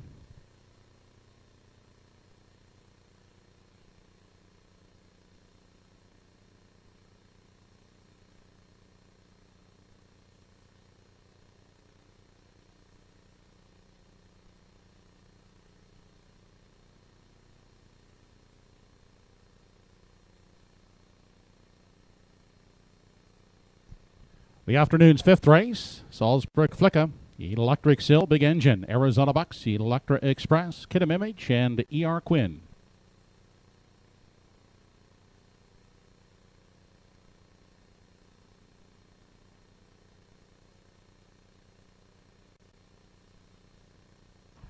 They are off and pacing away quickly as Electric Sill and Big Engine on the outside. Those two to battle for the early lead as they head on to the opening 8th. Salzburg Flicka will follow them out in 3. Down to the inside and getting away 4th. These Arizona Bucks. Next in line, Electric Express from 5. Kidham Image has beaten 1 away. That's E.R. Quinn, who's tipped to the outside from the back. They continue into the backstretch on their way to the opening quarter, and Big Engine now moves on with it and takes over the lead from Electric Sill, who relents and will be content to travel in the pocket. Down inside, that's Salzburg Flicka. Next in line, 3rd, followed closely in 4 by Arizona Bucks. Looking at it from 5 is Electric Express. The trailing pair in the early going are E.R. Quinn and Kidham Image. Single file as they make their way past the 3/8. Opening quarter was 28 and 2/5 seconds. No change in positions. They're still single file as they near the half. And out front, it's Big Engine on the engine as they approach the half. Getting the pocket ride as they move past the midway point is Electric Sill, followed in 3 by Salzburg Flicka. 4th in line is Arizona Bucks. Now first up from 5. Here comes Electric Express. That will provide cover to E.R. Quinn in 6th. And Kitamimich stays at the rail in 7. Onto the backstretch for the final time. They were past the half in 58 seconds flat on their way to 3/4. And it's Big Engine leading the way onto the 3/4 mile mark. Getting a good journey in the pocket is Electric Sill to the outside now. Salzburg Flicka will try it first up. Out there 3 high is Electra Express pacing 4th. Inside, locked up 5th, Arizona Bucks. Moving up on the outside is ER Quinn into contention. They continue on to the 7/8, and Big Engine is out there by 2.5, with Salzburg Flicka now in pursuit second. On the outside and into third, that is ER Quinn. On the inside and pacing 4th, Electric Sill off the turn. Less than an eighth to come, and it's Big Engine widening the lead now to 4. On through the stretch, 1:28 and 1 was the 3/4. It's all Big Engine here in the 5th race. He'll draw off to win it easily. Finishing second is Salzburg Flicka, and it's close for third. Up on the outside, that's Electra Express to nab the show spot. Mile in 1:57 and 3/5.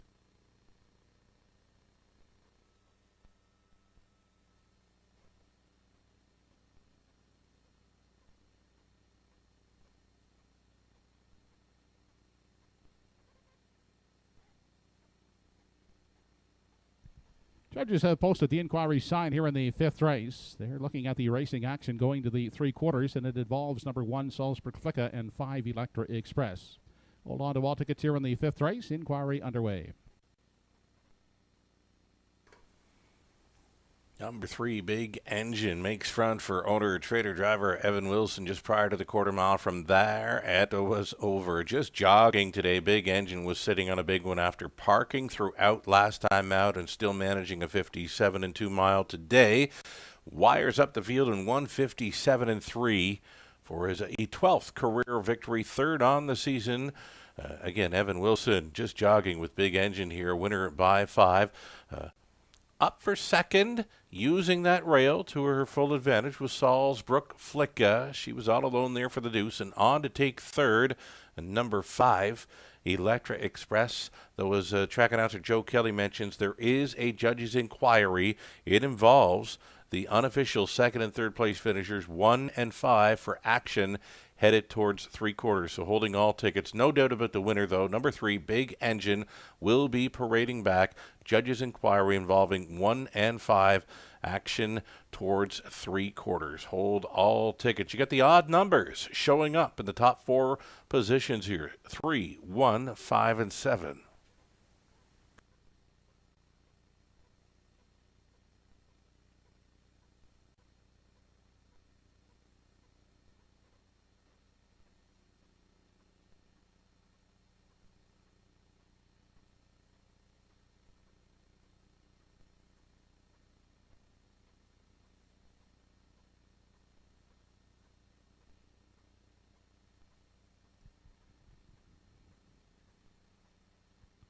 Judges have determined there was no violations here in the 5th race. Inquiry is now off the board.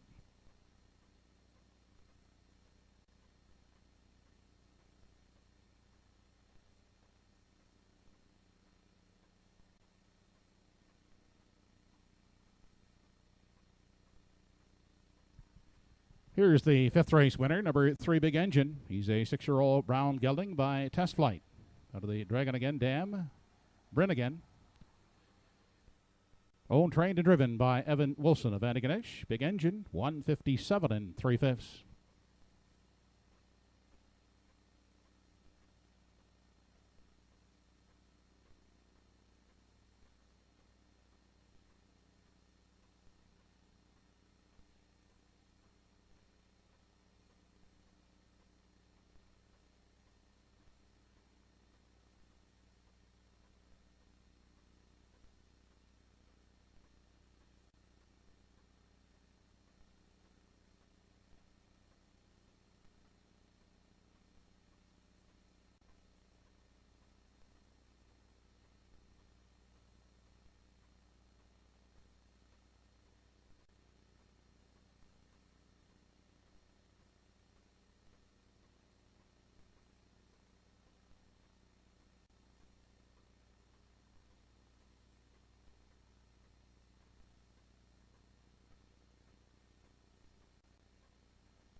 Fifth race is official.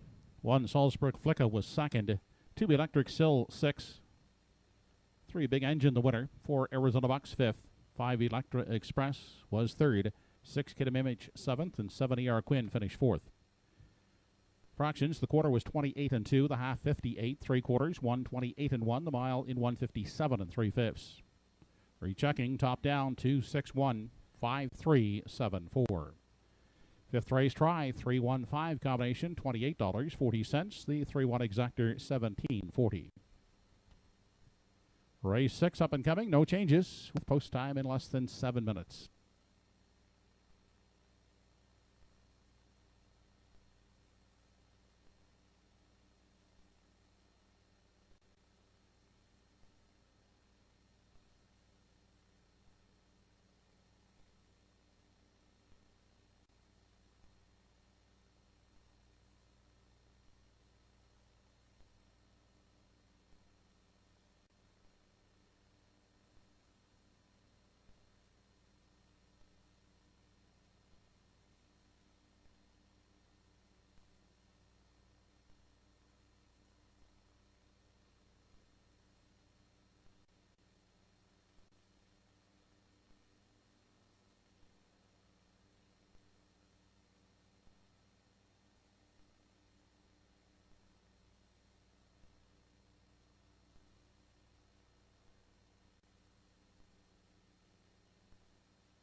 Field for the 6th race now coming out of the racetrack.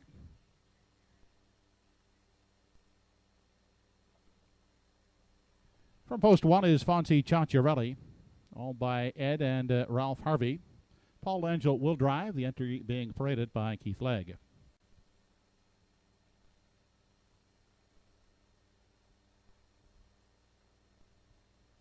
Per Moore owns the 2 Camco Willow with Andy Campbell in charge.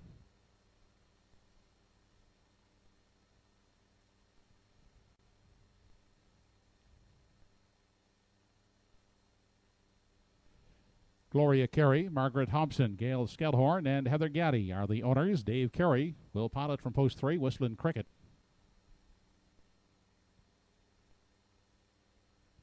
Number 4 is Whitmere Tesla. Jeff and Bob Skinner and Daniel Hiltz share the ownership. Danny Romo in the driver's seat. Robbie Smallwood at the controls of 5, Lucy with Diamonds for owner Cyril Harvey.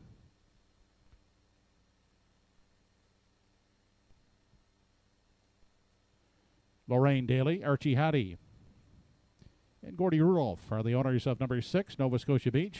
Darren Crow aboard.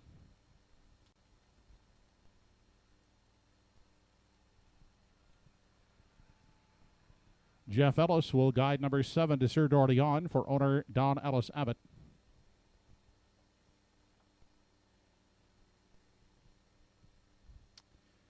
And number 8 is Dusty Lane Morgan, owned by Ian Tate and Roddy Farms Limited, with Claire McDonald doing the driving. Post time in less than 4 minutes.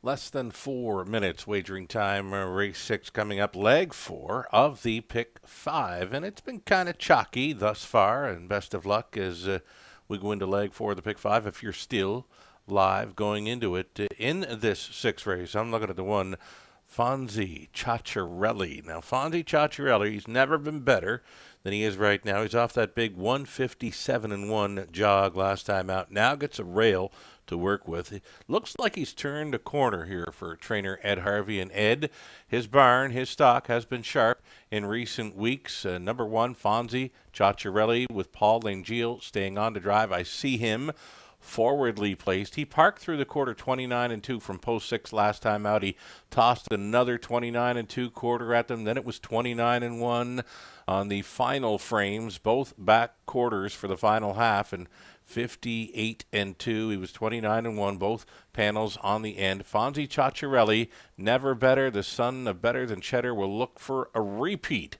Ed Harvey training, Paul Langeal teaming, 8-5, second choice. I'm all over the Fonz.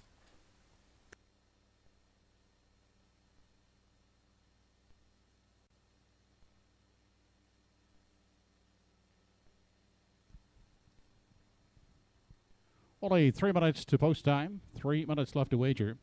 There's been a cell phone found this afternoon near the Main Street entrance.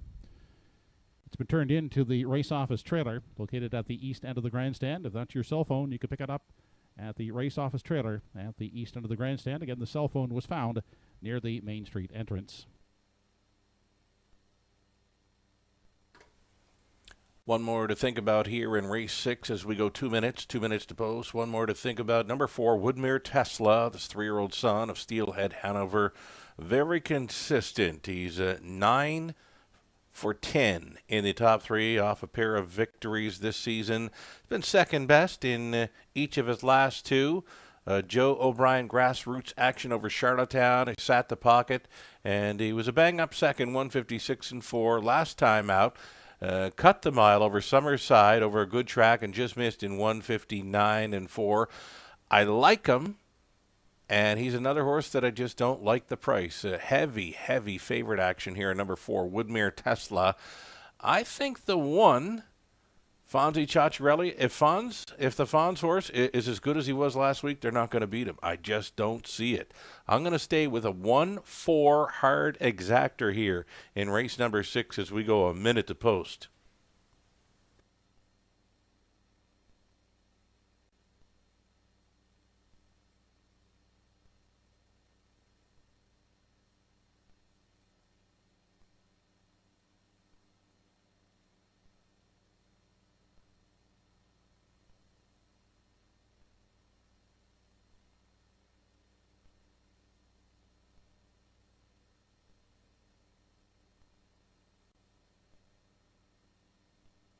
Darren Crow already in the winner's circle a couple of times this afternoon. He gets a shot here with number 6, Nova Scotia Beach.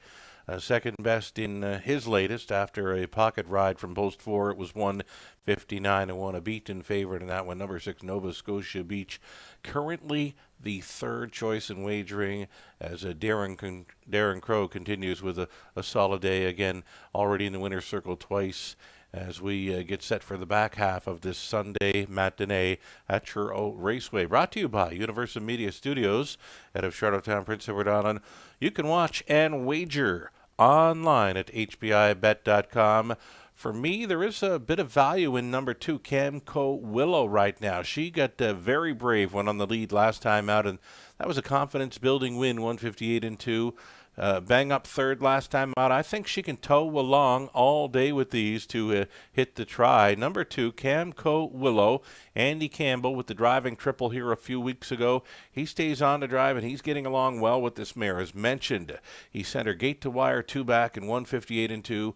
Where she got very brave, winning by 10. That was a huge heart-building win as she come back to race solid and be third from off the pace in her latest. Again, I think she can tow along all day. She's got that inside speed next to her in Fonzie Ciacciarelli. Woodmere Tesla likely to be firing from the center. I think Camco Willow sits third all day and hits the try at 9-1.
Home Hardware Building Center starting gate now moving up for the 6th race. It's post time.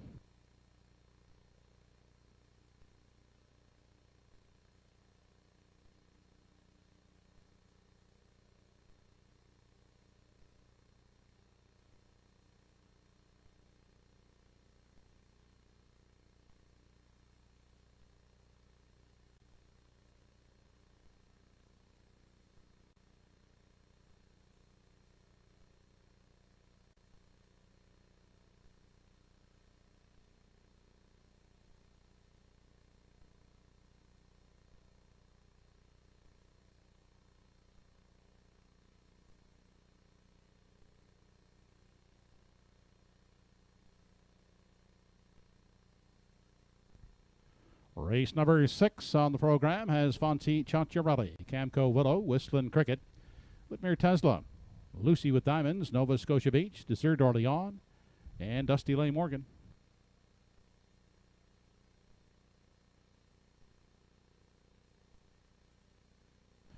They're off and away quickly from the outside. Nova Scotia Beach and Dusty Lane Morgan down at the rail. That's Fonzie Cianciarelli. Also leaving alertly is Camco Willow as they head to the opening 8th. Fonzie Cianciarelli is the leader. Outside second is Camco Willow. Now settling for third is Nova Scotia Beach. Away fourth was Dusty Lane Morgan. On to the backside. First time they're battling up front for the lead. Fonzie Cianciarelli will win that early battle. Driving on with it as they approach the opening quarter. Now relegated to second is Camco Willow. Then we have a gap of some 6 lengths back to the third place, Nova Scotia Beach, followed by Dusty Lane Morgan. Looking at it from 4. Then back in 5 is Whistling Cricket. Another gap back to Whitmere Tesla, who looks at it from 6. Back there in 7 is Lucy with Diamonds and the early treader Desert d'Orleans. Opening quarter, a brisk 27 4/5 seconds as they make their way past the half. It's Fonzie Cianciarelli setting the lively clip. Out there by 2.5 on Camco Willows, who's in pursuit second. We still have that gap back third to Nova Scotia Beach, followed by Dusty Lane Morgan looking at it from 4. Whistling Cricket at the rail in 5. Whitmere Tesla, a lot of ground to make up back there in 6. Followed 7th into the backstretch by Lucy with Diamonds. And the trailer continues to be Desert d'Orleans, the half 56 1. On through the backside, final time. Fonzie Cianciarelli still the boss as they arrive at 3/4. Still out there by 3 with Camco Willow now beginning to lose contact second. Now closing in third, that's Dusty Lane Morgan, followed at the rail by a tiring Nova Scotia Beach, who drops back now to 5th. They race on to the 7/8. It's Fonzie Cianciarelli out there by 5. Outside, Dusty Lane Morgan moving on for second at the rail. Camco Willow third, 1:26 2 3/4. Fonzie Cianciarelli out there by 5 as they drive on down the lane. It's all Fonzie Cianciarelli here in race 6, winning it convincingly. Second, that is Dusty Lane Morgan with Camco Willow holding for the show spot. The mile in 1:57 2/5.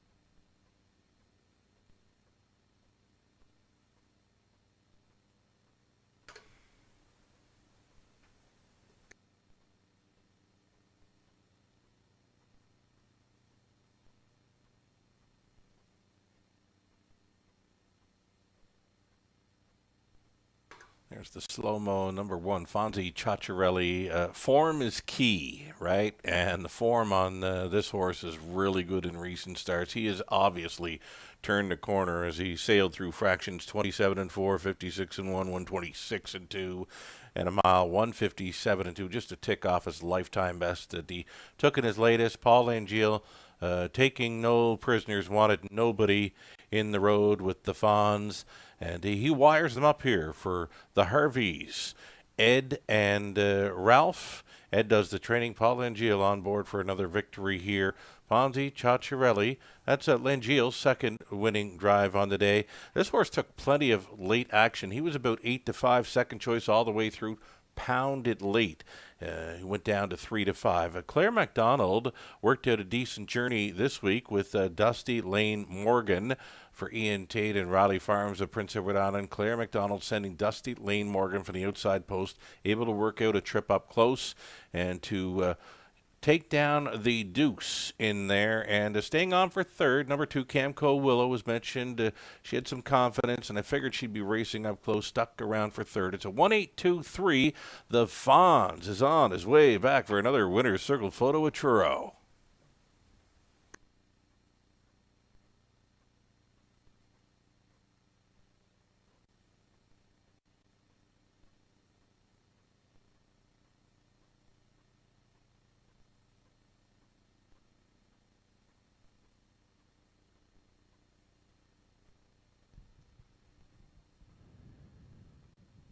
Now back in the winner's enclosure, race 6 winner, number 1, Fonzie Ciacciarelli.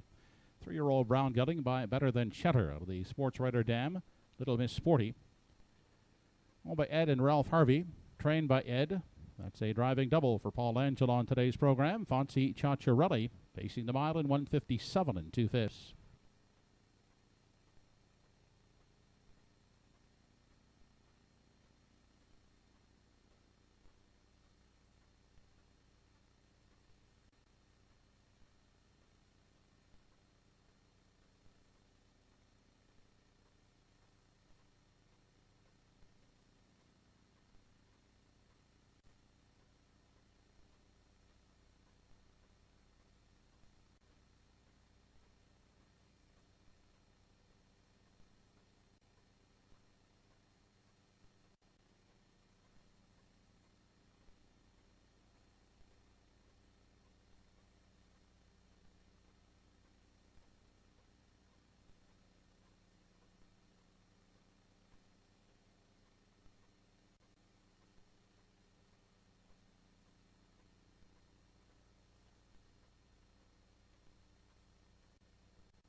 Race 6 is now official.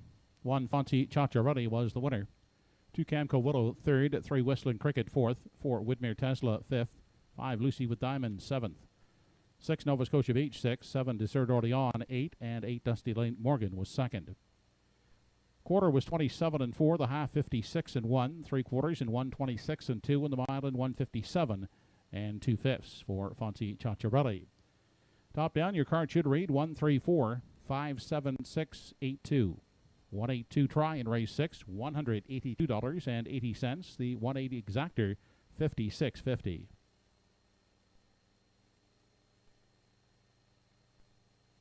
Coming up in race 7, number 8, Mighty Mouse, has a bridle change, make it closed to open. 8 entries for race 7, and they'll go behind the gate in less than 8 minutes.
The $4,500 claimers now entering the track for the 7th race.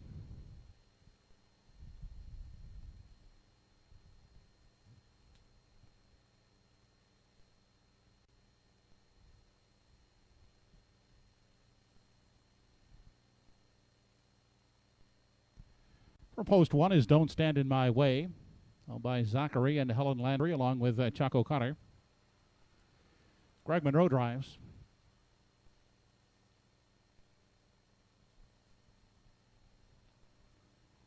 Danny Romo drives number 2, Bob Johnsky, for owner Katie Murphy.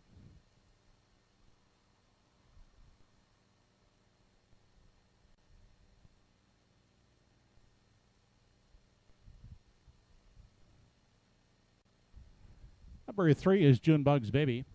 Kirk Paris will drive for Rick Mobont Jr.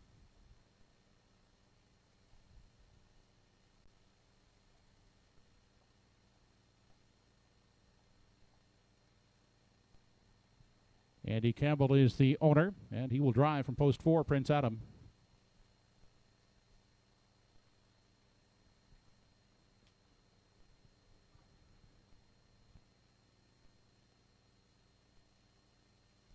From post 5 is Art Sleek, owned by David and Diane Settle, Ernie Lafferup.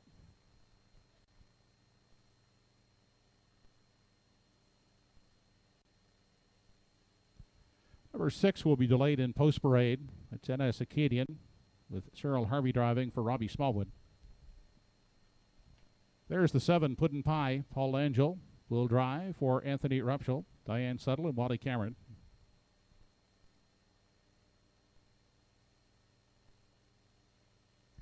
And number 8 is Mighty Mouse. The CC Stables are the owners, Darren Crow in the sulky.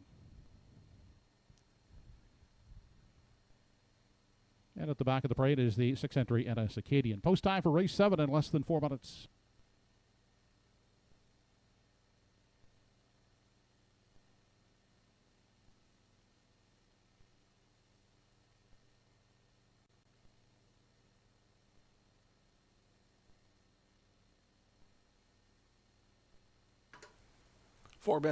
Four minutes wagering time, race 7. 5 more to go at Truro, and it's the final leg of the pick 5.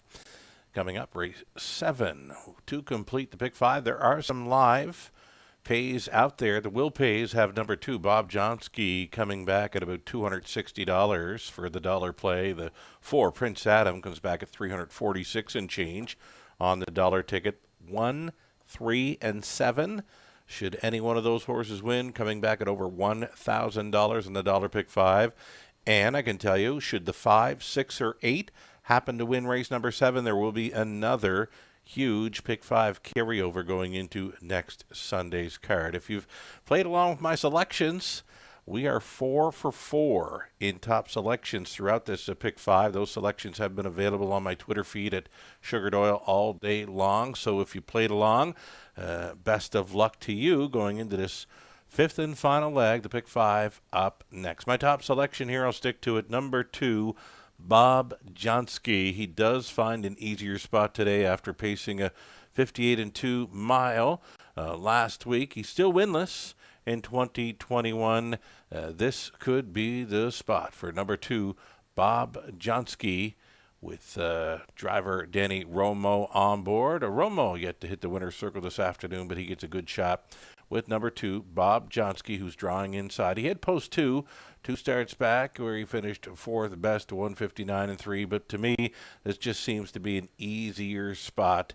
I think he can get the job done here. But number 2, Bob Johnsky, a second choice at 2-1.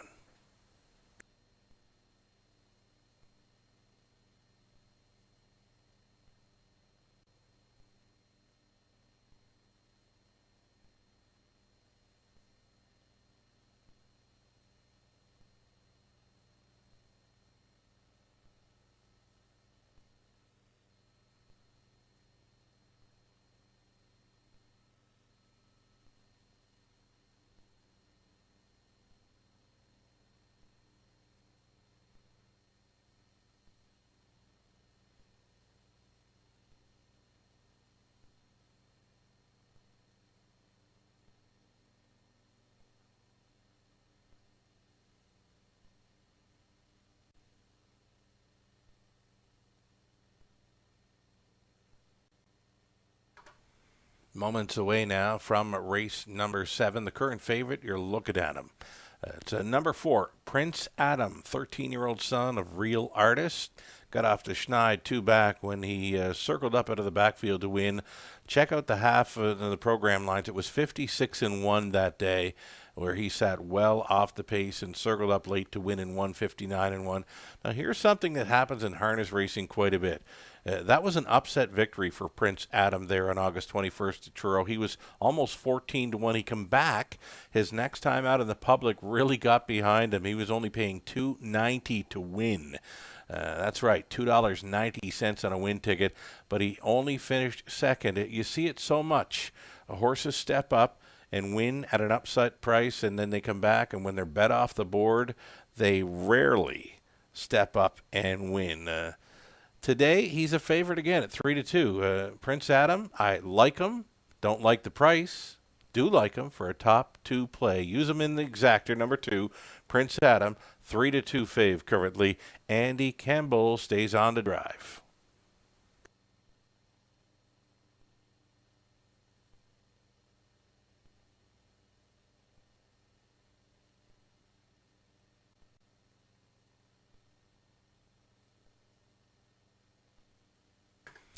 Darren Crow was mentioned in the winner's circle twice today. He'll get an outside chance with number 8, Mighty Mouse. She is winless thus far in 2021. Never got a chance to race at all last time. Locked and blocked throughout, finishing behind a wall of horses. Now, I'm not saying she can win. She can definitely find her way into the top 3, though. Mighty Mouse, as mentioned, never got a race. Never got a chance to race last time out. She was shuffled back and then locked and blocked throughout, finishing behind a wall of horses. Crow, he wasn't like pulling the head off or finishing, but I'm sure if she would have had some racetrack to work with, she would have gotten better than the 5th at 15-1. She is at 15-1 again. She does get a shot for me in the top 3. I'm not sure she can go with the 2 and 4 in here, but if there's any kind of trip at all to be found with the mare Mighty Mouse, she can hit the try. Don't be afraid to back her. Darren Crow, the hot hands thus far today with a pair of victories. Still time. Less than 1 minute to post time. The last call for wagering.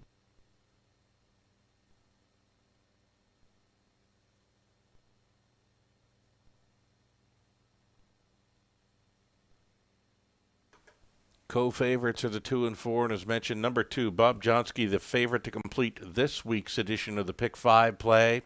If he happens to win, it'll be about $260 coming back on a dollar Pick 5 play, as the favorites have been winning throughout the sequence, races 3, and now on to race 7, races 3, 4, 5, 6, and 7 for the Pick 5 play each and every week. At Truro Raceway. Watch and wager at hpibet.com. It looks like they're headed to the starting gate. Next voice you hear will be track announcer Joe Kelly.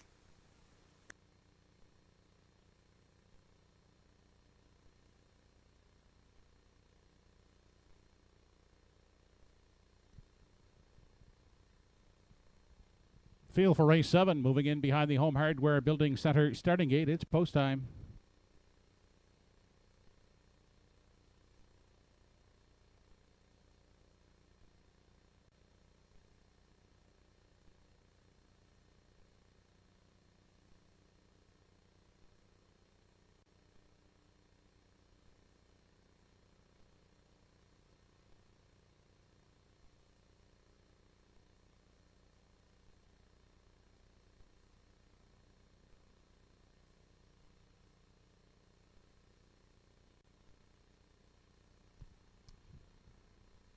Race number 7, top of the stretch. Don't Stand in My Way, Bob Johnsky, Junebugs Baby, Prince Adam, Art Slake, and a Circadian, Puddin' Pie, and Mighty Mouse. They're off and pacing with Junebugs Baby away quickly. Puddin' Pie leaving quickly from the outside into that first turn. Junebugs Baby now settles on top. Puddin' Pie on the outside is away second. Down at the rail, Don't Stand in My Way gets away pacing third, followed by Bob Johnsky in 4. Then back there at the rail and looking at it from 5 in the early going. There's Mighty Mouse. Then next in line, Prince Adam has 6, back in 7. He's Art Sleek, and the early trailer is Anna Acadian.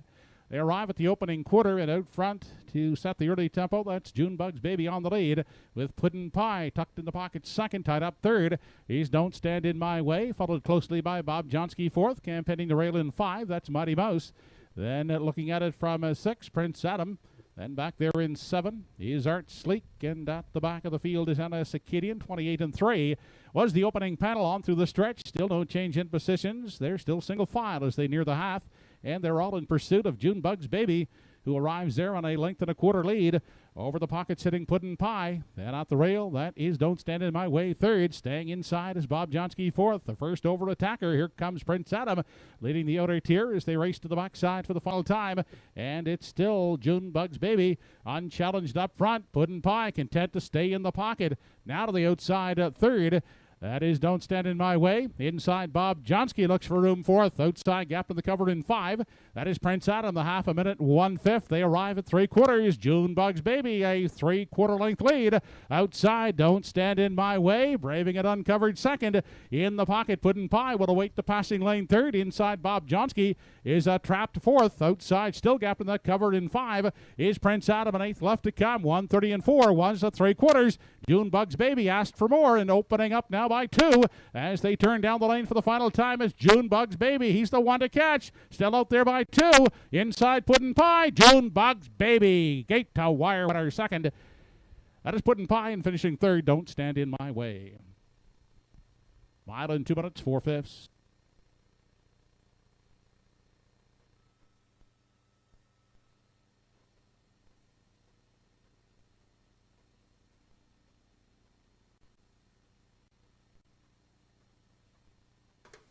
Number 3, Junebug's Baby finds a front end mission today, and he kind of liked it. Kirk Paris was able to get a middle half here in 102 and 1, sort of like he reversed the roles on Puddin' Pie, who cut the mile last time out with the Junebug's Baby sitting 2. So with the tables reversed, they flip-flop their positions in finishing. Actually, Junebug's Baby stepped up in a big way to finish first over Puddin' Pie, number 1 for the trip in there. Don't Stand in My Way. So it's a 3, 7, and 1 unofficial. Here's the thing: 3-1 Junebug's Baby, 5-1 on Puddin' Pie, 7-2 on 1 Don't Stand in My Way. But I'm thinking this try is going to pay well. You've got the 2 Bob Johnsky out of it. You got the 4 Prince Adam out of it as well. Those were the 2 favorites in there. So even though it's a lukewarm value, 3-1 onto 5-1 onto 7-2, I think this try is going to pay. One thing that will be paying for sure is the pick 5 play. You've had a chalky pick 5 in the first 4 legs onto Junebug's Baby at 3-1. And it's a $1,000 plus ticket coming back on a $1 payout. So congratulations to the lucky winner in the pick 5 play as Junebug's Baby goes downtown in Truro.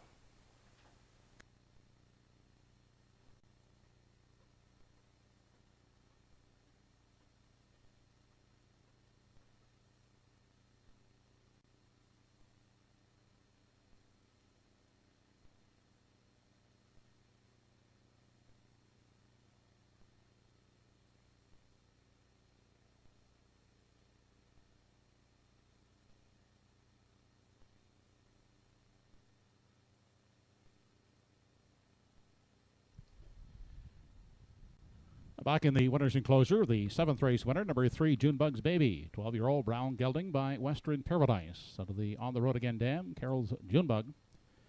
Rick Beaumont Jr. of Judic, trained by Rick Beaumont and driven by Kirk Paris. Junebug's Baby in 2 minutes, 4/5.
Here is the complete rundown from race 7. Number 1, Don't Stand in My Way, third. 2, Bob Johnsky, fourth. 3, Junebug's Baby, the winner.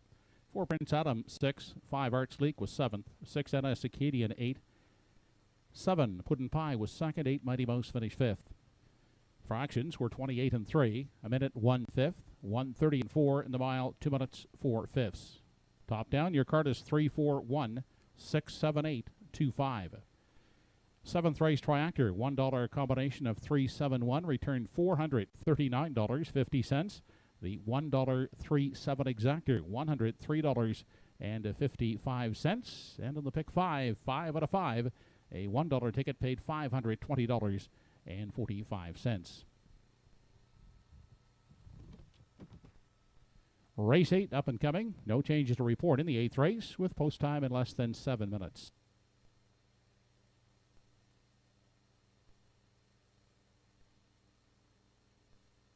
So there you have it. Track announcer Joe Kelly saying about 7 minutes wagering time in the 8th. I got to go back and apologize for my Pick 5 will pays. I was checking out the HPI website, looking at the will pays, and I did not see what I was reading off was a $2 Pick 5 will pays, and that is where I mentioned that it was going to be $1,000 plus coming back on horses 1, 3, or 7 in race number 7. Again, just my bad on reading the Pick 5 will pays on the HPI Bet website where it said $2 Pick 5 will pay. So still a great payout considering favorites in the first 4 legs onto a 3-1 shot to round out the Pick 5, over $500 coming back on the dollar play. And I figured that try would pay well. Some decent value there, $439 and change on a dollar try for a 3-1 onto a 5-1 onto a 7-2, 3-7-1 odd numbered triactor there in race number 7. We are now 6 minutes away from race number 8 coming up. Opening up as the favorite, number 1, Good Friday 3 at 4-5. Here's the post parade now for the 8th.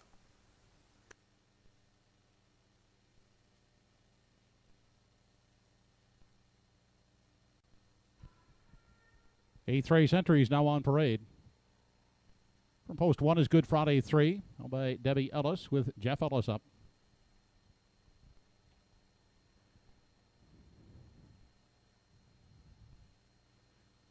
Emmons McKay and Paul Smith are the owners. Emmons will drive from post 2, Johnny Walker Deluxe.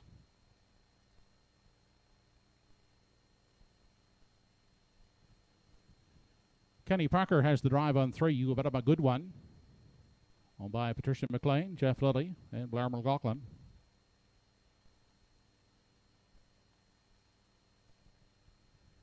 Post 4 belongs to Gia Diamond. Toby McDonald will drive for owner Donna Wilson. Charlie Piper, William Shearer, and Sonny Seitman, the owners. Darren Crow will drive from post 5, Catch 22.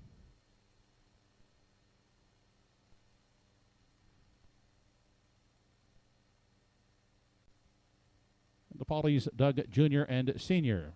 They're the owners of 6. Brookdale Jim, Bernard McCollum will steer. Post time for race 8 in 5 minutes.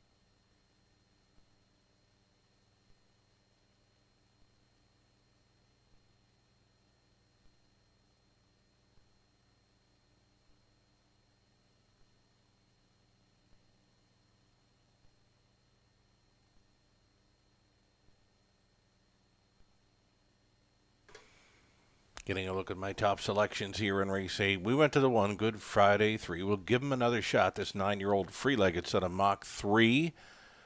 Was a decent price last time out, but got a little hot behind the gate. Now he was off stride around the upper turn prior to the start.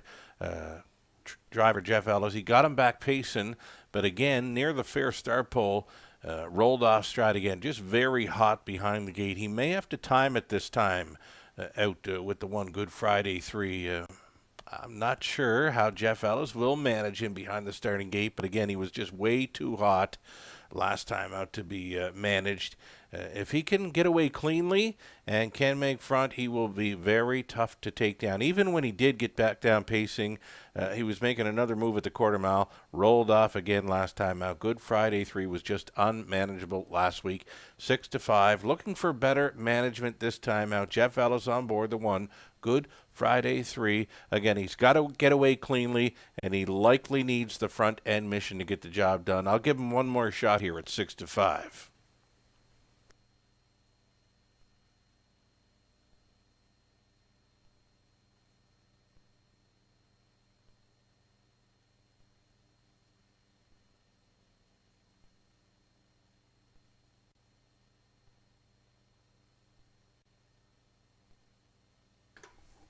Here's number 3. You bet him a good one. Very playable in here. Likely to be sitting up close. If the one, Good Friday 3, does not get away cleanly, I can see the 3-horse, You Bet Him a Good One, trying to go all the way. It's going to be Ken Parker Jr. to drive as he vacates the track momentarily. Number 3, You Bet Him a Good One. One to consider here, 9-5.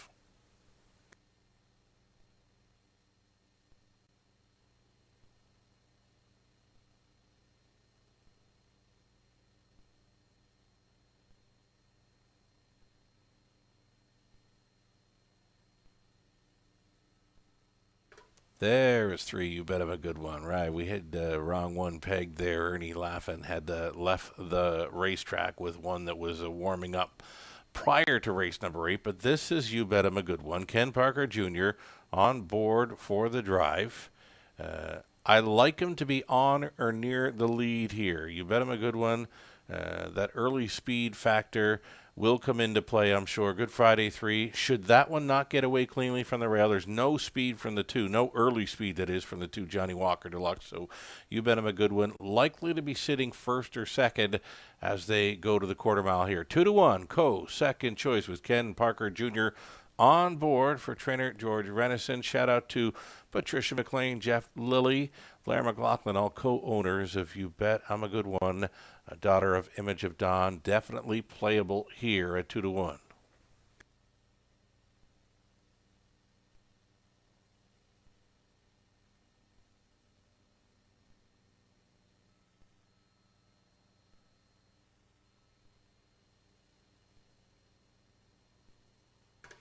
Darren Crow, 6-1. Currently with Catch 22, the 8-year-old son of Roll with Joe. He made a move to the half mile, made a move after the half mile last time out. He just couldn't make it up there. He stalled when directed to the outside. Still managed a 58 and 1 mile. The trip before that was much better, 156 and 3. And when moving to the outside at the half mile, Catch 22, 8-1 value player. I like this one to be maybe sitting in the top 3 as they go to the quarter mile. Again, the 2-horse Johnny Walker Deluxe, he's got great speed late in the mile, but he doesn't show any early speed whatsoever off the car. He's a 2-1 second choice here, but I see many sitting in front of him as they go to the quarter mile. Final call for wagers, race 8 at Truro Raceway.